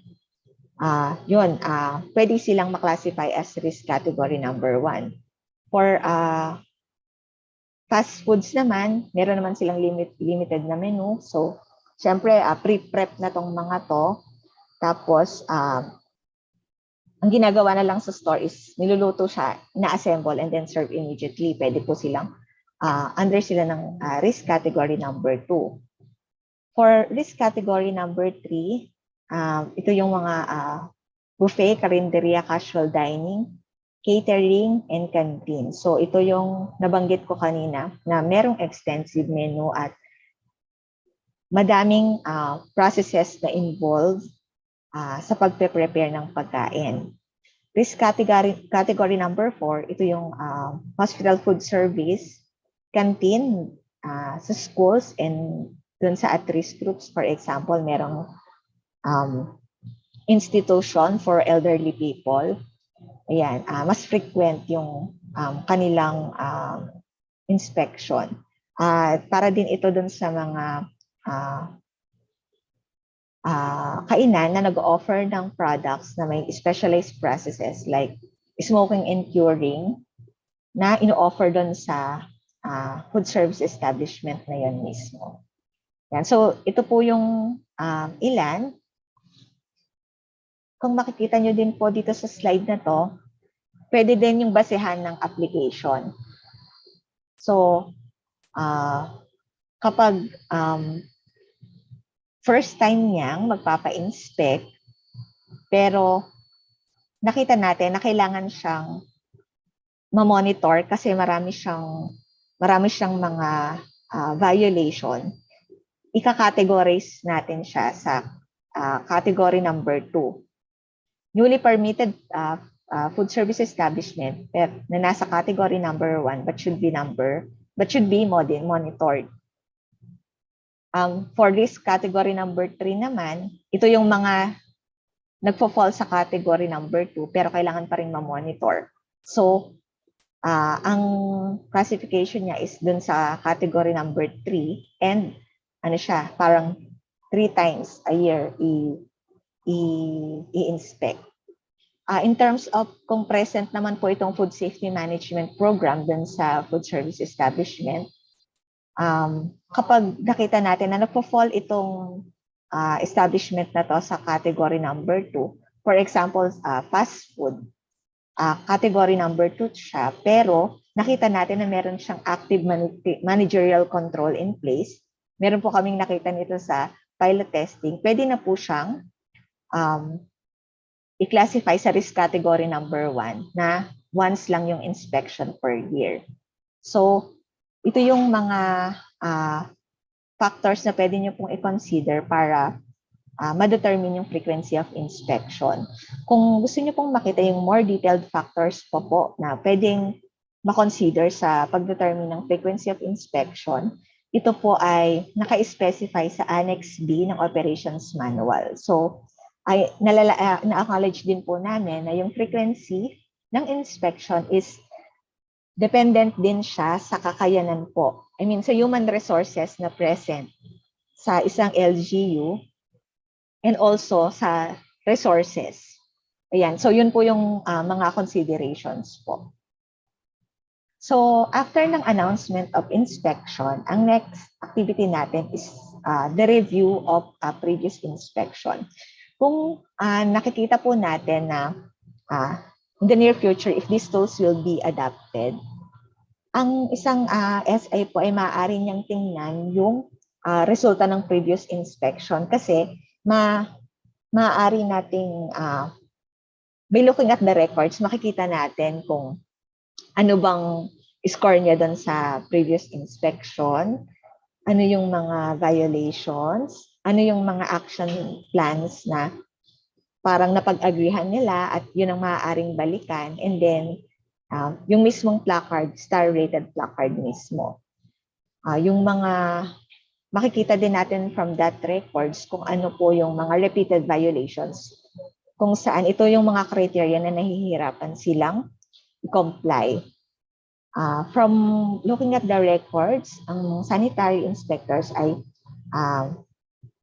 malalaman niya yung approach na gagawin sa inspection kasi malalaman nila yung previous findings doon sa food service establishment na yun. Ayan po. So, after na ma-review yung previous inspection, ang next na gagawin po ni SI is review the food list. So, mabilis lamang naman po ito, kagaya ng mga nababanggit ko kanina. Titingnan lang po natin kung ano yung menu na ino-offer nung food service establishment na yon. Kasi from looking at the menu, maaaring makakita yung sanitary inspectors po ng alin may ino-offer silang high-risk foods or makikita nila na itong menu na to pala is for young children, merong for elderly, ganyan. Lalo na kung puntahan nila mismo dun sa establishment mismo or dun sa type ng establishment. So, from this, makikita na natin yung line-up, more or less ano yung type ng mga pagkain na binibili nila, pinapurchase nila para ma-serve itong mga menus. So, just to give you an overview, pwedeng by looking at the menu, pwedeng makategorize ang mga pagkain na ino-offer nila sa establishment. So, kapag high-risk foods, ito yung, tingnan lang po natin itong mga processes like preparation, cooking, holding, cooling, and reheating. So, kapag high-risk foods, lahat ng proseso na to ay present. Okay, so ano-ano ba nga yung potentially hazardous foods? Ito yung mga pagkain na kailangang i-maintain outside the temperature danger zone. Mga pagkain na dapat is-serve na hot ay should be ma-serve na hot, and then kapag cold naman, dapat sila ay ma-serve na cold. So, yun yung high-risk foods. On the other hand, yung mga mid-risk, ito yung mga group of foods naman na less frequently cause of microbial foodborne diseases. Ang mga pwedeng ang process involved would only be preparation and cooking and then isi-serve na. Ang iba pang examples ng mga pagkain na ito ay yung mga fruits and vegetables, mga juices, canned meats, mga dairy products, ice cream, mga peanut butter and milk-based confectionaries. Yan. And yung mga low-risk foods naman, ito yung commercially packed, walang processes na involved, commercially packed. So examples, mga candies, biscuits, pastries, bottled juices, mga grains and cereals, bread, and other carbonated beverages. So this is one way ng pag-review po ng food list sa food service establishment. So after na ma-review itong food list, magpe-prepare na po ang sanitary inspector ng kanyang mga equipment and tools na gagamitin for inspection. So, ito yung mga nire-recommend po, ang work shoes, it should be closed and non-slip kasi possible na pupunta ang SI sa kitchen, sa dining, etc. So, work shoes, dapat may protective suit, face mask, of course, protection ni SA sa sarili niya, pati protection din na hindi makontaminate yung food during the inspection. Hair cover, syempre iniiwasan natin na tayo yung magdala ng physical hazards doon sa pagkain. Iniiwasan natin na magkaroon ng magkaroon ng buhok yung pagkain. Disposable gloves, of course, kailangan din ng alcohol swabs, pang sanitize ng food thermometer. So ito po yun, food thermometer para ma-check yung, for example, magra-random checking po kayo ng internal temperature ng food. Yan. So, kaya kailangan ng thermometer. Kailangan ng calculator, of course, kasi may computation tayo sa food inspection checklist. Clipboard so that the SI can write yung mga observations kahit nakatayo siya while doing the inspection. Pwede magdala din ng flashlight para makita ng SI yung mga dark areas that needs inspection, yung mga sulok-sulok, mga storage rooms. Of course, yung FIC and pen. Other suggested tools and equipment, digital camera para ma-capture or for example, ma-record yung practices or for example, may documents of concern na ni-raise si food business owner sa kanila. So, i-picturean lang nila yung documents na yon. pH meter, ito ay for use of pag-check po ng mga sanitizing chemicals. Yan. Tape measure if may kailangang sukatin, and UV or black light para ma-detect if may pest doon sa establishment. Ayan. So, ito po yung mga equipment and tools needed for the inspection. So, yun po yung mga activities for the pre-inspection activities. Ngayon, mag-move on naman tayo doon sa on-site inspection mismo ng establishment. So, the SI should lead by example. So, dapat meron siyang, siya mismo ay mag-demonstrate ng tamang food safety practices sa isang establishment. During the on-site inspection, the SI is expected to prevent contamination during inspection. It is expected na, syempre kapag magko-conduct tayo ng inspection, wala tayong symptoms of sickness, ma-observe nila na tayo ay nag-frequent hand washing, gumagamit ng tamang use ng food thermometer, hindi siya ang nagdadala ng physical contaminants dun sa raw and ready to eat na mga working areas dun sa establishment. Number 2, of course, kailangan magsuot ng appropriate PPE. And number 3, exhibit positive behavior. So kahit alam po natin na nag-check tayo ng previous inspection report nila, ay kumbaga we try na hindi discriminating yung maging approach sa inspection. So, speak calmly and maayos yung inyong pong pakikipag-usap sa ating mga food business owners. Kasi yung ibang food business owners, kapag ganyan, kinakabahan sila.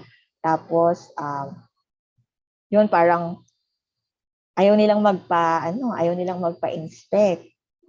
Yan, meron kaming na-encounter na ganun po sa pilot testing. Pero when we explain to them yung purpose nito is na kuha naman namin yung kanilang cooperation para i-allow yung mock inspection sa establishment. Ayan. So, kapag nasa site na po or dun sa store na mismo, magkakaroon ng tinatawag na opening meeting. So, the objective of the opening meeting is to discuss the purpose, scope, and criteria of the inspection. So, si SI, pwede niyang i-share yung kanyang mga techniques na gagawin sa inspection. Yung siya ay mag-o-observe, actual observation, mag-i-interview, sabihin niya, I will conduct document review, mag-take din ako ng measurements para ma-accomplish ang food inspection checklist. And then, sabihin natin sila yung scope ng inspection. So, ayun, sasabihin po natin na gagamitin po natin dito yung food inspection checklist na may 14 categories at 38 criteria. Yan. At ang opening meeting, ito din ang period to establish rapport between the SI and the manager and FSCO at the time of inspection. Ayan. So, kaya mahalaga po yung opening meeting. Sa opening meeting, ito po yung mga steps. Of course, introduce natin ang ating mga sarili. We will sign the visitor's logbook if nire-require po nila sa establishment. Discuss the details of inspection. Ito nga po yung purpose, yung scope, yung mga proseso na gagawin. Sa opening meeting, pwede din po, dito din po i-discuss yung result of the previous inspection, including the improvement, if any. Ayan, so pwede na pong masabi po ng SI dito, ito po yung result ng previous inspection nyo. Expect nyo po na babalikan po natin itong mga nakalagay po dito man na mga action item for your establishment para ma-improve ang inyo pong star rating. Yan. Sa opening meeting, pwede na din po maitanong ng SI yung pwede na siyang maghanap ng important document. So, yun po kasi yung nasa category number 1 ng ating FIC. So, ito po yung mga hahanapin. Under po sa category ng documents and permits, nandyan po yung hanapin yung sanitary permit, mga certificates of training, mga evidences of compliance to a management standards, mga HACCP certification, mga health certificates po, at saka yung water source. Ayan. And lastly po, the SI should assure the confidentiality of the inspection. Ayan. So, sa opening meeting, pwede na pong simulan ni SI yung pagsagot ng FIC. Kung naalala niyo po yung mga basic information na kailangan, so yun, i-fill out na po yan ng sanitary inspector during the opening meeting. And the documents under the category number 1. So after ng opening meeting is magko-conduct na po ng inspection ang SI. So ang FAO, ang nire-recommend po nila is to follow a counterflow walkthrough inspection, where the process starts at the finished product and ends in the beginning of the food process. So, ano po bang rationale? Bakit ganun yung recommendation nila? This is to prevent the cross-contamination during the inspection process. So, to help you visualize itong counterflow walkthrough, ito pong nasa right ng inyong screen ang example ng food process flow chart. So, ang start po niya is purchasing, receiving, storage. Ayan po, after storage, preparation, and then cooking, cooling, reheating, packing, holding, and then end. Yun na po yung isa-serve na yung food sa consumers. Sa counterflow walkthrough po, pabaliktad ang inspection na gagawin. So, yung end process po dito, yung holding, yun po yung simula. Mag-start po sa holding, and then papuntang packing, reheating, pabalik, papuntang purchasing. So, ganun po yung counterflow walkthrough. So, bakit po ganon? Pag po kasi nag-start sa purchasing and magkaroon ng cross-contamination, at halimbawa na nagkaroon ng cross-contamination sa holding process, wala na po kasing killing step after nun. Unlike na kung halimbawa magkaroon po ng cross-contamination dito lang sa receiving o kaya sa preparation, meron pa pong killing step na pagdadaanan. So yun, dadaan pa ng cooking yung pagkain, cooling, reheating. Ayun. So yun po yung rationale kung bakit counterflow walkthrough ang recommended, to make sure na after inspection, kung meron mang cross-contamination along the process, is meron pa ding killing step na pagdadaanan ng pagkain. Okay, nasundan po yon. So, that is the recommended flow ng inspection. So, ano ba yung mga techniques na pwedeng gamitin during inspection? So, unang-una, inspection or actual observation. Pwede siyang mag-check ng cleanliness, mag-check kung wala bang pest doon sa establishment, yung mga temperature readings, pwede nilang tingnan, at yung storage practices. Interview questions, this is to check kung yung mga information na kailangan po malaman from the FSCO or the manager, and also to check their knowledge on food safety, existing policies and practices. Ganon din po sa mga food handlers. Ayan, pwede pong mag-interview ang SI. Documents and records review, ito nga po yung sa category number 1, and yung nababanggit po ni Erin kanina na for holding, to make sure na namomonitor ang tamang holding temperature, ang hahanapin po are documents like holding monitoring sheets. Ayan, and yung checking of the mga medical records, yan, medical records ng mga workers, or yung valid health certificates po nila. So, yun po. Pwede ding mag-take ng measurements. Again, may dala po kayong food thermometer. Traceability exercises. The SI may check yung internal temperature ng product, or pwede siyang mag-check ng specific na food item, and then itatanong sa FSCO or the manager, ano-ano ba yung mga proseso na ginagawa para maihanda itong specific na menu na ito. Yun. So, lahat ng process i-explain po nila. And then, pwede ding, during the inspection, the SI may makita siya na violation. Pwede niya yung i-erase agad. For example, nakita niya na ang food handler ay walang hairnet. Yun, pwede niyang i-call yun agad at mag-recommend na, please, dapat magkaroon ng haircut ang food handlers niyo. Yun, pwede niya yung i-point out during the inspection. And pwede ding mag-review ng CCTV footage kung ang gusto, if possible or if applicable, if may CCTV sa store, or kapag may mga activities na hindi nakita during the inspection. For example, yung receiving. Ayan, merong mga establishment na early in the morning yung schedule nila ng receiving ng mga supplies.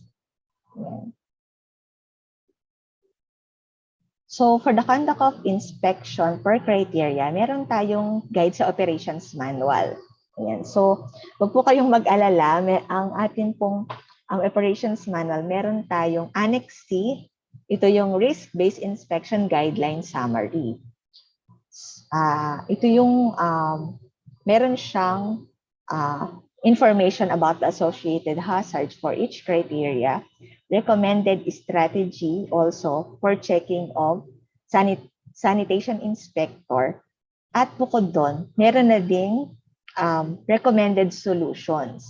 So, tingnan natin itong criteria number 16.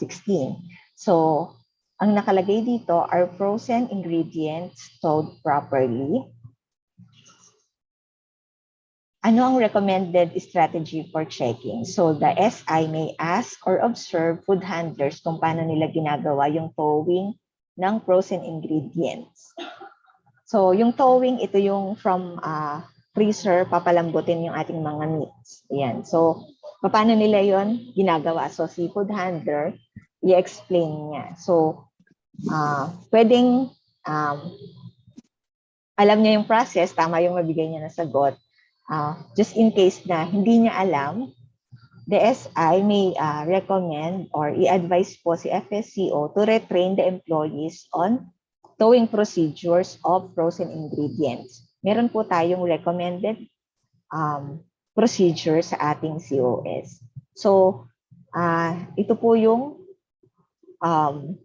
Annex C. So, di ba, makikita natin, guided talaga ang SI kung paano niya hahanapin yung criteria at kung paano makapagbigay ng recommended solutions na ilalagay sa action plan ng FIC. So, yun yung on-site inspection. So, dadaanan po lahat ng 38 criterias and i-accomplish yun pong tamang pagsasagot ng ating FIC. I-encircle yung scores para mabilis pong mabilang and indicate po sa ating remarks kung repeated violation ba siya or meron tayong positive practices na nakita. Ayan, so after ma-accomplish na po yung food inspection checklist, ay hindi pa tayo magpa-finalize. Meron pa po tayong closing meeting. Ito po ay ginagawa after ng inspection. So, it's within the day of the inspection. Ano po ba ang ginagawa sa closing meeting? Ang main agenda sa closing meeting ay i-report yung findings doon sa inspection at mag-agree doon sa action plans. Okay, so ipa-finalize po ni SI ang kanilang findings and then i-gagawin for i-accomplish yung portion ng FIC for the action plans. Ito po ay hindi lamang si SI ang magre-recommend. Ang action plan po, mga action items na gagawin to address the violation ay dapat manggaling din po doon sa food business owners and FSCO. Kasi sila po yung nakakaalam ng resources nila at para maging feasible yung ilalagay po natin doon sa action plan. May-execute talaga siya. Ayun. So, when conducting the closing meeting, the SI must settle any questions or clarification raised during the inspection. Isi-summarize din yung mga positive findings. So, hindi lang po puro violation ang i-discuss. We acknowledge din yung positive findings kasi it's one way of encouraging them to continue yung magagandang practices nila. This is okay din para ma-maintain nila yung mga compliances nila at ma-maintain yung grade sa establishment. So number 3, discuss the findings that need immediate attention or action. So ito nga po yung mga non-violation. Ito yung mga violation rather. Ito yung violations na na-identify po for each criteria and then formulate the general areas for improvement. So at this point sa closing meeting, kung meron kayong nakitang documents na hindi na halimbawa si FSCO ay may nakitang documents na hindi na i-present sa SI at na-check niya na violation ito or non-compliance, sa closing meeting pwede niya yung ma-present to para maayos ng tama yung findings ng SI doon sa report. Yan po. Tapos again, both parties should agree po doon sa ilalagay nilang specifics sa action plan. Okay, so dapat mag-agree sila sa main findings and timeline for action plans kasi naalala niyo po sa nabanggit ko kanina about the re-inspection schedule. Yan, kung halimbawa at the end of the inspection is hindi pa ma-finalize yung result ng inspection kasi si food business owner sabi niya pwede po bang magre-request po kami ng re-inspection para magkaroon kami ng grade Or halimbawa naman, meron na silang grade, halimbawa 3, pero gusto nilang maging 4 or 5 star. Pwede silang mag-request ng re-inspection. And dapat malinaw po yung agreement doon sa mga action plan and timeline. Remember po, ang re-inspection is hindi po ito ina-announce kasi doon sa target of completion date, yun po yung basis ni SI ng pagbalik doon sa establishment for re-inspection. Kung ang food business owner naman ay satisfied na doon sa kanilang grade, pwede na pong i-finalize ng SI ang FIC.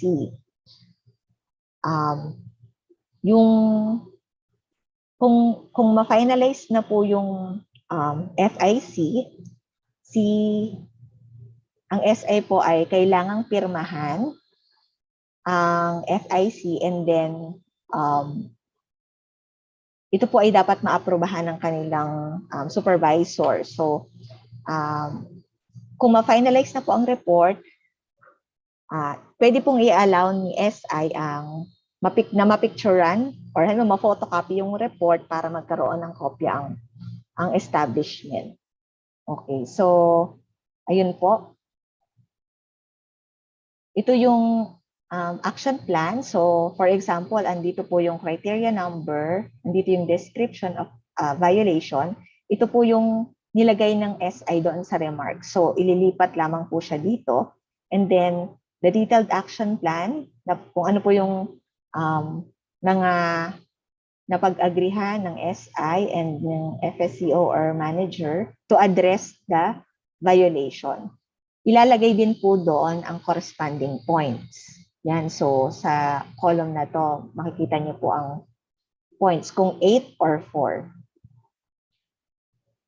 Kung sa date of, kung bumalik na po si sanitation inspector doon for the re-inspection, i-accomplish niya po itong column ng status. Ayan, and after ma-accomplish po yon, yung mga check po, yung mga scores na check will be added to the initial scores po ng establishment. Okay, so ito na nga po yun. So once na-finalize na po natin ang grade, it's time na po na magpo-post tayo ng placard, itong food safety compliance rating. Ito na po yung result ng ating inspection. Again, nandyan po yung pwedeng maka-earn ang establishment ng 3, 4, or 5. Depende sa kanilang final grade. At ito po ang official placard after the inspection. So, kanina po may na-raise na question kung pwede daw po ba itong i-adapt yung placard. Pwede naman po. Although ito pong format na ito is copyrighted po sa FNRI. Kung gusto nyo pong i-adapt itong placard, include the logo of your LGUs, pwede naman po. Ipasulat lang po kayo sa aming office and indicate po yung inyong request sa pag-adapt po nitong placard. Ayan. So the inspection placard, it should be posted in a highly conspicuous or visible area. Ensure that the placard is clearly visible to the public from outside of the premises. Nung pilot testing po namin, ang mga establishment talagang doon nila pinapalagay sa pintuan. Itong itong star rating. At natutuwa po sila na nagkaroon sila ng star rating base doon sa nagawa po na tool ng DOST. The SI can assist kung saan po ilalagay ang placard na to. Ayan, and the food business owner dapat shall ensure that the placard is visible at all times and i-report po nila for any loss or damage inspection placard. The placard shall be posted within 3 days after the FSC is informed of the availability of the inspection placards for pick-up. And ang validity po niya is minimum of 1 year. 1 year po siya valid. or until the next scheduled inspection, whichever is applicable. So, yun nga po, yung next scheduled inspection is dependent kung ma-determine nyo na yung frequency of inspection for that specific establishment. And outdated inspection placard shall be surrendered to the authorities. Okay, so yun po ang proseso in conducting the risk-based inspection using the food safety grading system tools. So ang sanitation inspector, meron siyang pre-inspection activities. Na-discuss ko din po ang mga activities on-site and also pag-conduct ng closing meeting sa establishment. So for those of you po, this is to inform you po na ang food safety grading system tools is available for sa public. You can request po a soft copy of this information material for free. Okay, so ganito po ang proseso kung paano po kayo mabibigyan ng soft copy nitong mga materials na to. Please send an email to the Food and Nutrition Information Resource Station or first at fnri.iru@gmail.com. Okay, so include the title of the material, your complete name and affiliation in your message. So, once na nakapagpadala na po kayo ng email, ang aming pong staff from the first will send to you po the soft copy of the tools. So, sa ngayon po, meron kaming copies pa dito sa office, hard copies po ng mga tools na to. However, limited lang po siya. Ang advice ko sa amin ng aming director is maaari po kaming magbigay ng isang set sa LGUs po. So kapag naubos na, puro soft copy na lang po yung ipapabigay namin. Yan. So ano naman po ito, pwede niyong ma-request, maging reference niyo po sa inyong areas, and also yun nga po, may nababasa na ako sa chat kanina ng mga interested participants na gagamitin daw po nila ito sa kanilang company. Yan. So yun, I hope na picturean nyo po itong slide na to para makuha yung email address and yung requirement para maipadala po ng aming staff yung copies po ng tools. For those naman po na gustong mag-request pa ng webinar or detailed training sa sanitation inspector, inform ko lang po kayo na ang na-design po namin para po sa food safety grading system tools talaga for SI ay 2 araw na training. First is for overview, mga food safety concepts po, yun po ang day 1. And then yung day 2, ito na po yung detailed process sa paggamit po ng tools. So kung gusto niyo pong mag-request po ng training na yon, please send an email po to Dr. Imelda Angeles Atepa, Director for and Scientist for, at the email shown po in your screen. Okay, so I think ito po ang aking huling slide. Yan. So thank you very much po for your time.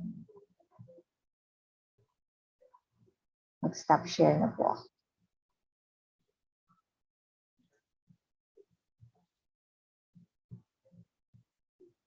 Okay po, thank you very much po to our resource speakers for that informative presentation. The virtual floor is now open for questions po. So please key in your questions sa ating chat box po at sasagutin po ito ng ating mga resource speakers. So kanina po may mga nag-key in na po ng kanilang questions. From Sir Charles, what did you do po sa mga walang stars na nakuha? Na-answer na po ito kanina ni Ma'am Mayan. Any clarifications po for this question po, Ma'am? Yun po, yeah. sa ano naman po, ini-encourage po kasi din natin na magkaroon sila ng star rating para ma-improve yung kanilang mga practices and operations doon sa store. So, meron po silang option na mag-request for reinspection. And yun po, depende sa availability po ng SI at kung kailan po nila i-commit na ma-address yung mga action items nila for the violations. Pwede po silang madagdagan yung kanilang initial score para magkaroon po sila ng star rating. Okay, thank you po, ma'am. And question po from Ma'am Gina. Is the FIC a consolidated form because the DOH has the standard rating or the merit inspection form that we are using in LGU? Sino po ang sasagot po? Okay, Sir Ako na Irene. lang po. Ako na rin po, Ma'am Ena. Ma'am, po i-connect ko na rin po sa question regarding sa joint memo with DOH and the LGUs. So actually for that, ma'am, nagkaroon na rin kami ng initiative to create a memorandum of understanding with the two agencies. So parang magiging 3 agencies po yun, DOST, DOH, and LGU. However, di lang po siya nag-prosper kasi nag-end na rin po kasi yung project noong 2021. However, for now, ano pa rin po, yung usual pa rin po, yung HS Form 103-A pa rin po yung ginagamit or gagamitin, yung official na ginagamit. Pati sa yung ibang LGUs po kasi nag-develop din sila ng sarili nilang tool. So, yun pa rin po yung official. However, we are conducting this promotional trainings po basically kasi gusto rin po namin siya ma-incorporate sa pag-i-improve ng mga inspection sa different LGUs. Ano lang po, natap na rin naman po kami ng DOH regarding sa pag-revise ng PD 856 ng Chapter 3. However, hindi pa po siya nagpa-prosper po ngayon. And po, na ano naman po nila, na parang gagamitin nila as reference itong mga tools po na ito.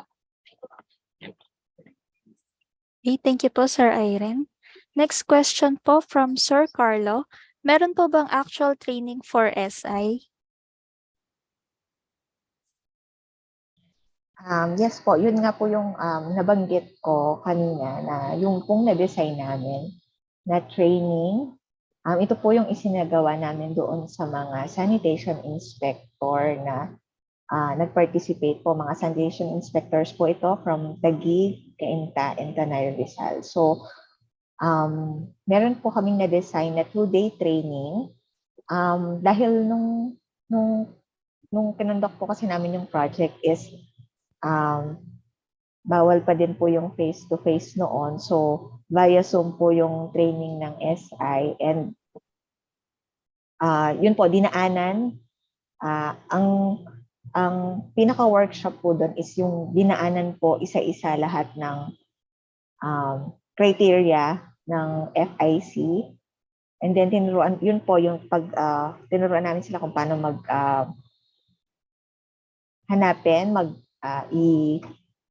hanapin sa Code of Standards yung mga hinahanap doon sa criteria, sa specific criteria ng FIC. And bukod po doon, yung mga concepts po ng food safety. Kasi mahalaga po kasi yun na malaman din talaga ng mga sanitation inspectors po natin. Yun po yung component ng day 1 activity. Basic concepts ng food safety. Nag-introduce din kami ng HACCP principles po para maintindihan nila kung ano yung mga requirements. Bakit yun ang mga requirements na nakalagay po doon sa ating Code of Standards. So, since simula po nung pilot testing, hindi pa po naulit yung training na yon. But naka-in place naman na po yung presentation and format of the training. So, kung gusto niyo pong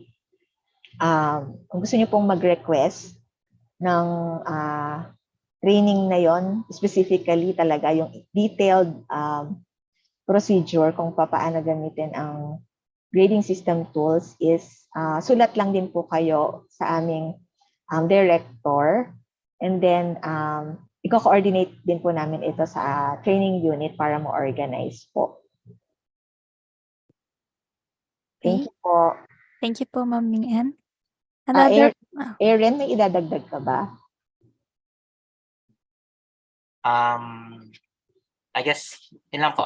Maganda rin po na if ever, review nyo po yung tools and kung ma-identify nyo po kung ano yung mga applicable po sa inyo, ano po yung perhaps mga items na may mga questions po kayo, then after which pag amenable po kayo na actually, yun nga po, yung buong DOST food safety grading system tools, gusto talaga namin siya ma-incorporate di lang during inspection, pati na rin sa mismong process ng City Health Office. So if ever po, ayun, may mga changes, lalo na po yung sa mga placard, ganun po. Maganda po na yan, masali po siya sa coordination with the group. Tapos after which, pag okay na po, pwede po yung training po na yun para at least na-contextualize na po yung mga ituturo, pati yung mga tools.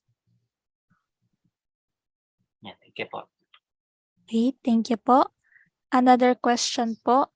Ma'am May, where would Grab Kitchen fall on FSE type? I believe Grab Kitchen has 9 restaurants sharing in one kitchen.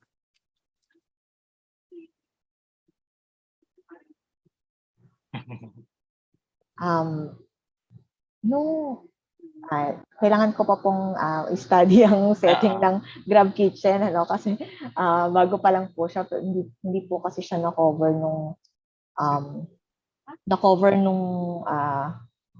project namin. Pero if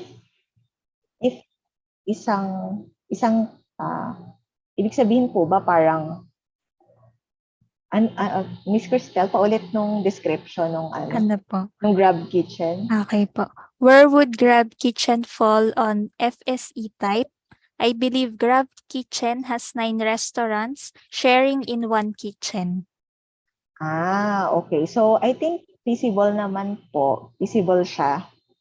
Kasi isang kitchen and then nagsishare po sila doon. So siguro magkakaroon lang ng specific checking doon po sa, if we're looking into specific categories, lalo na doon sa preparations kung magkakaiba po sila ng menu. What are your thoughts, Irene? Ayun po, siguro yun nga, if ever yung mga, kung line sila nag-share, ano po yung mga type ng food na ino-offer, tapos paano po sila basically paano yung process na yun, kung isang kitchen lang, may division po ba sila ng mga areas, tapos present pa rin naman po yung lahat ng mga necessary equipment, may hugasan naman sila, ganun po. Possible pa rin naman po yun. Di lang po kami sure if ever paisa-isa per per food yung i-inspect or as a whole sila, ganun. Nakadepende na rin po yun sa Grab. Pero kaya naman po either. Mas complicated lang po kasi if ever kung iisang grading lang sila lahat, tapos 9, tapos may isa na hindi siya nagpa-follow. Mas mahirap po siya makakapasa. Okay, another question po. Thank you po sa inyong sagot. Di po ba nagva-violate din ng cross-contamination measures yung counterflow inspection po? Okay, sir.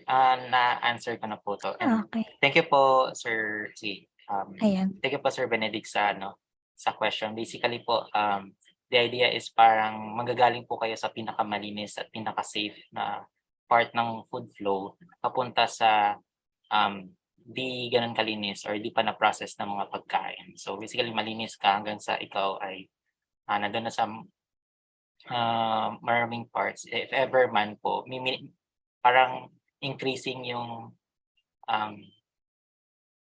pagdadala mo ng mga contaminants ay minimal lang as you go on with the inspection.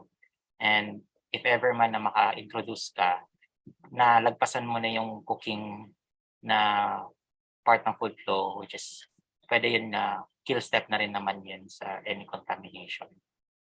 And, Okay. Thank you very much po. So for now po, wala na pong additional questions na naisend ang ating participants. So we will move on po sa ating next part. Okay. We are now at the last part of our program.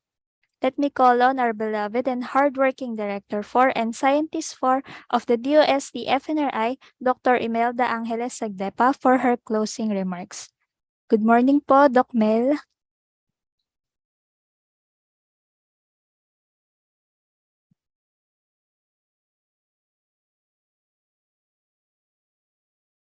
Yes, hello, good morning.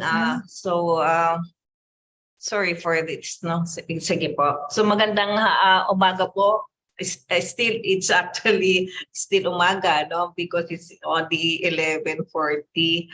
So isang makaagham na araw po sa ating lahat at ako po ay I'm so happy and grateful to have you all today, to our DOST family, both from the region and from the provincial offices, as well as our partners coming from the LGU and other participants.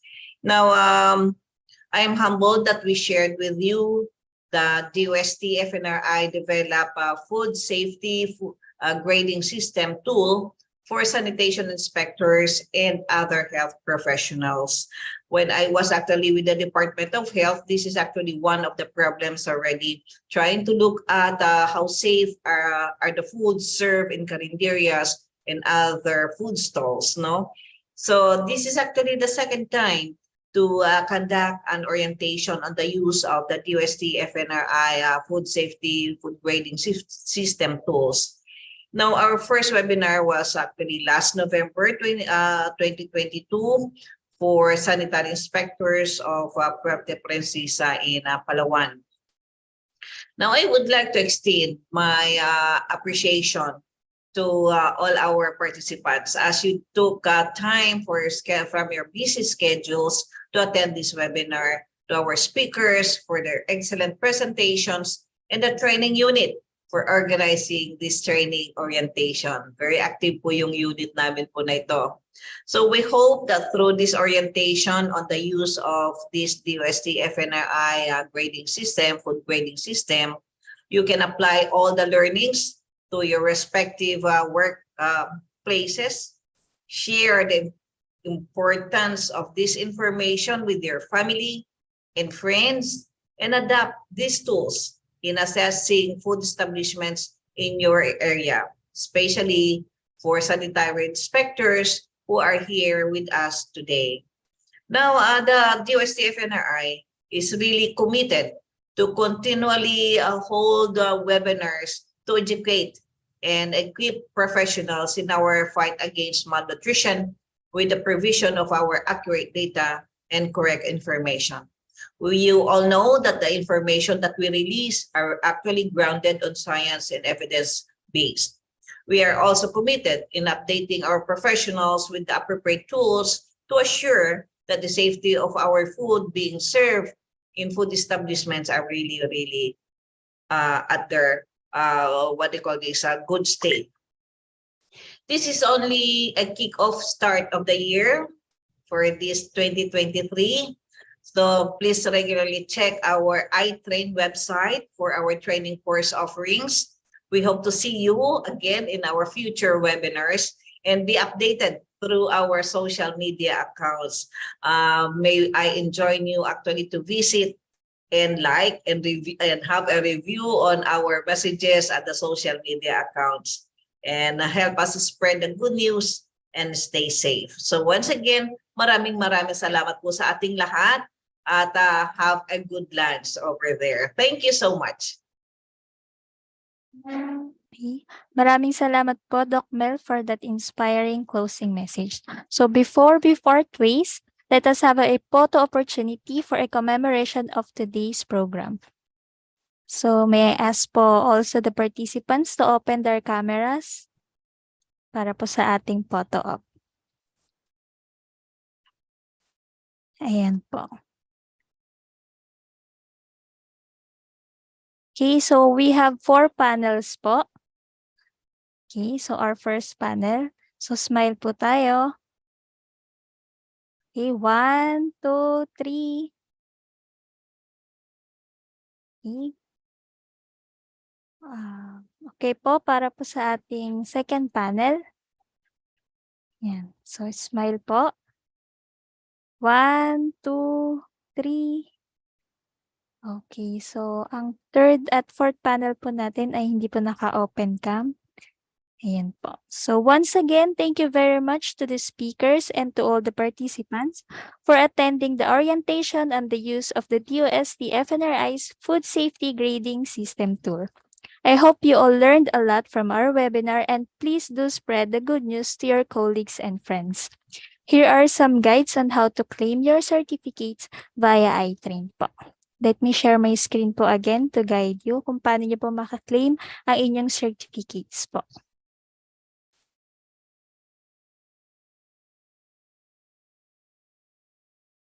Okay, again po, ito po ang ating session code. So please take note po ang ating session code. Then after the webinar, go back to the webinar page and validate the session code to confirm your attendance. So ito po ang step-by-step procedure. Now take the post-test and evaluation by clicking the button. Okay, accomplish the post-test and evaluation form. And go back to iTrain and validate your post-test submission. To get your certificates po, please click Generate Certificate po. Okay, for inquiries, please contact us at itrainfnri@gmail.com. Thank you po. Once again, thank you very much for your attendance. Stay safe and God bless everyone.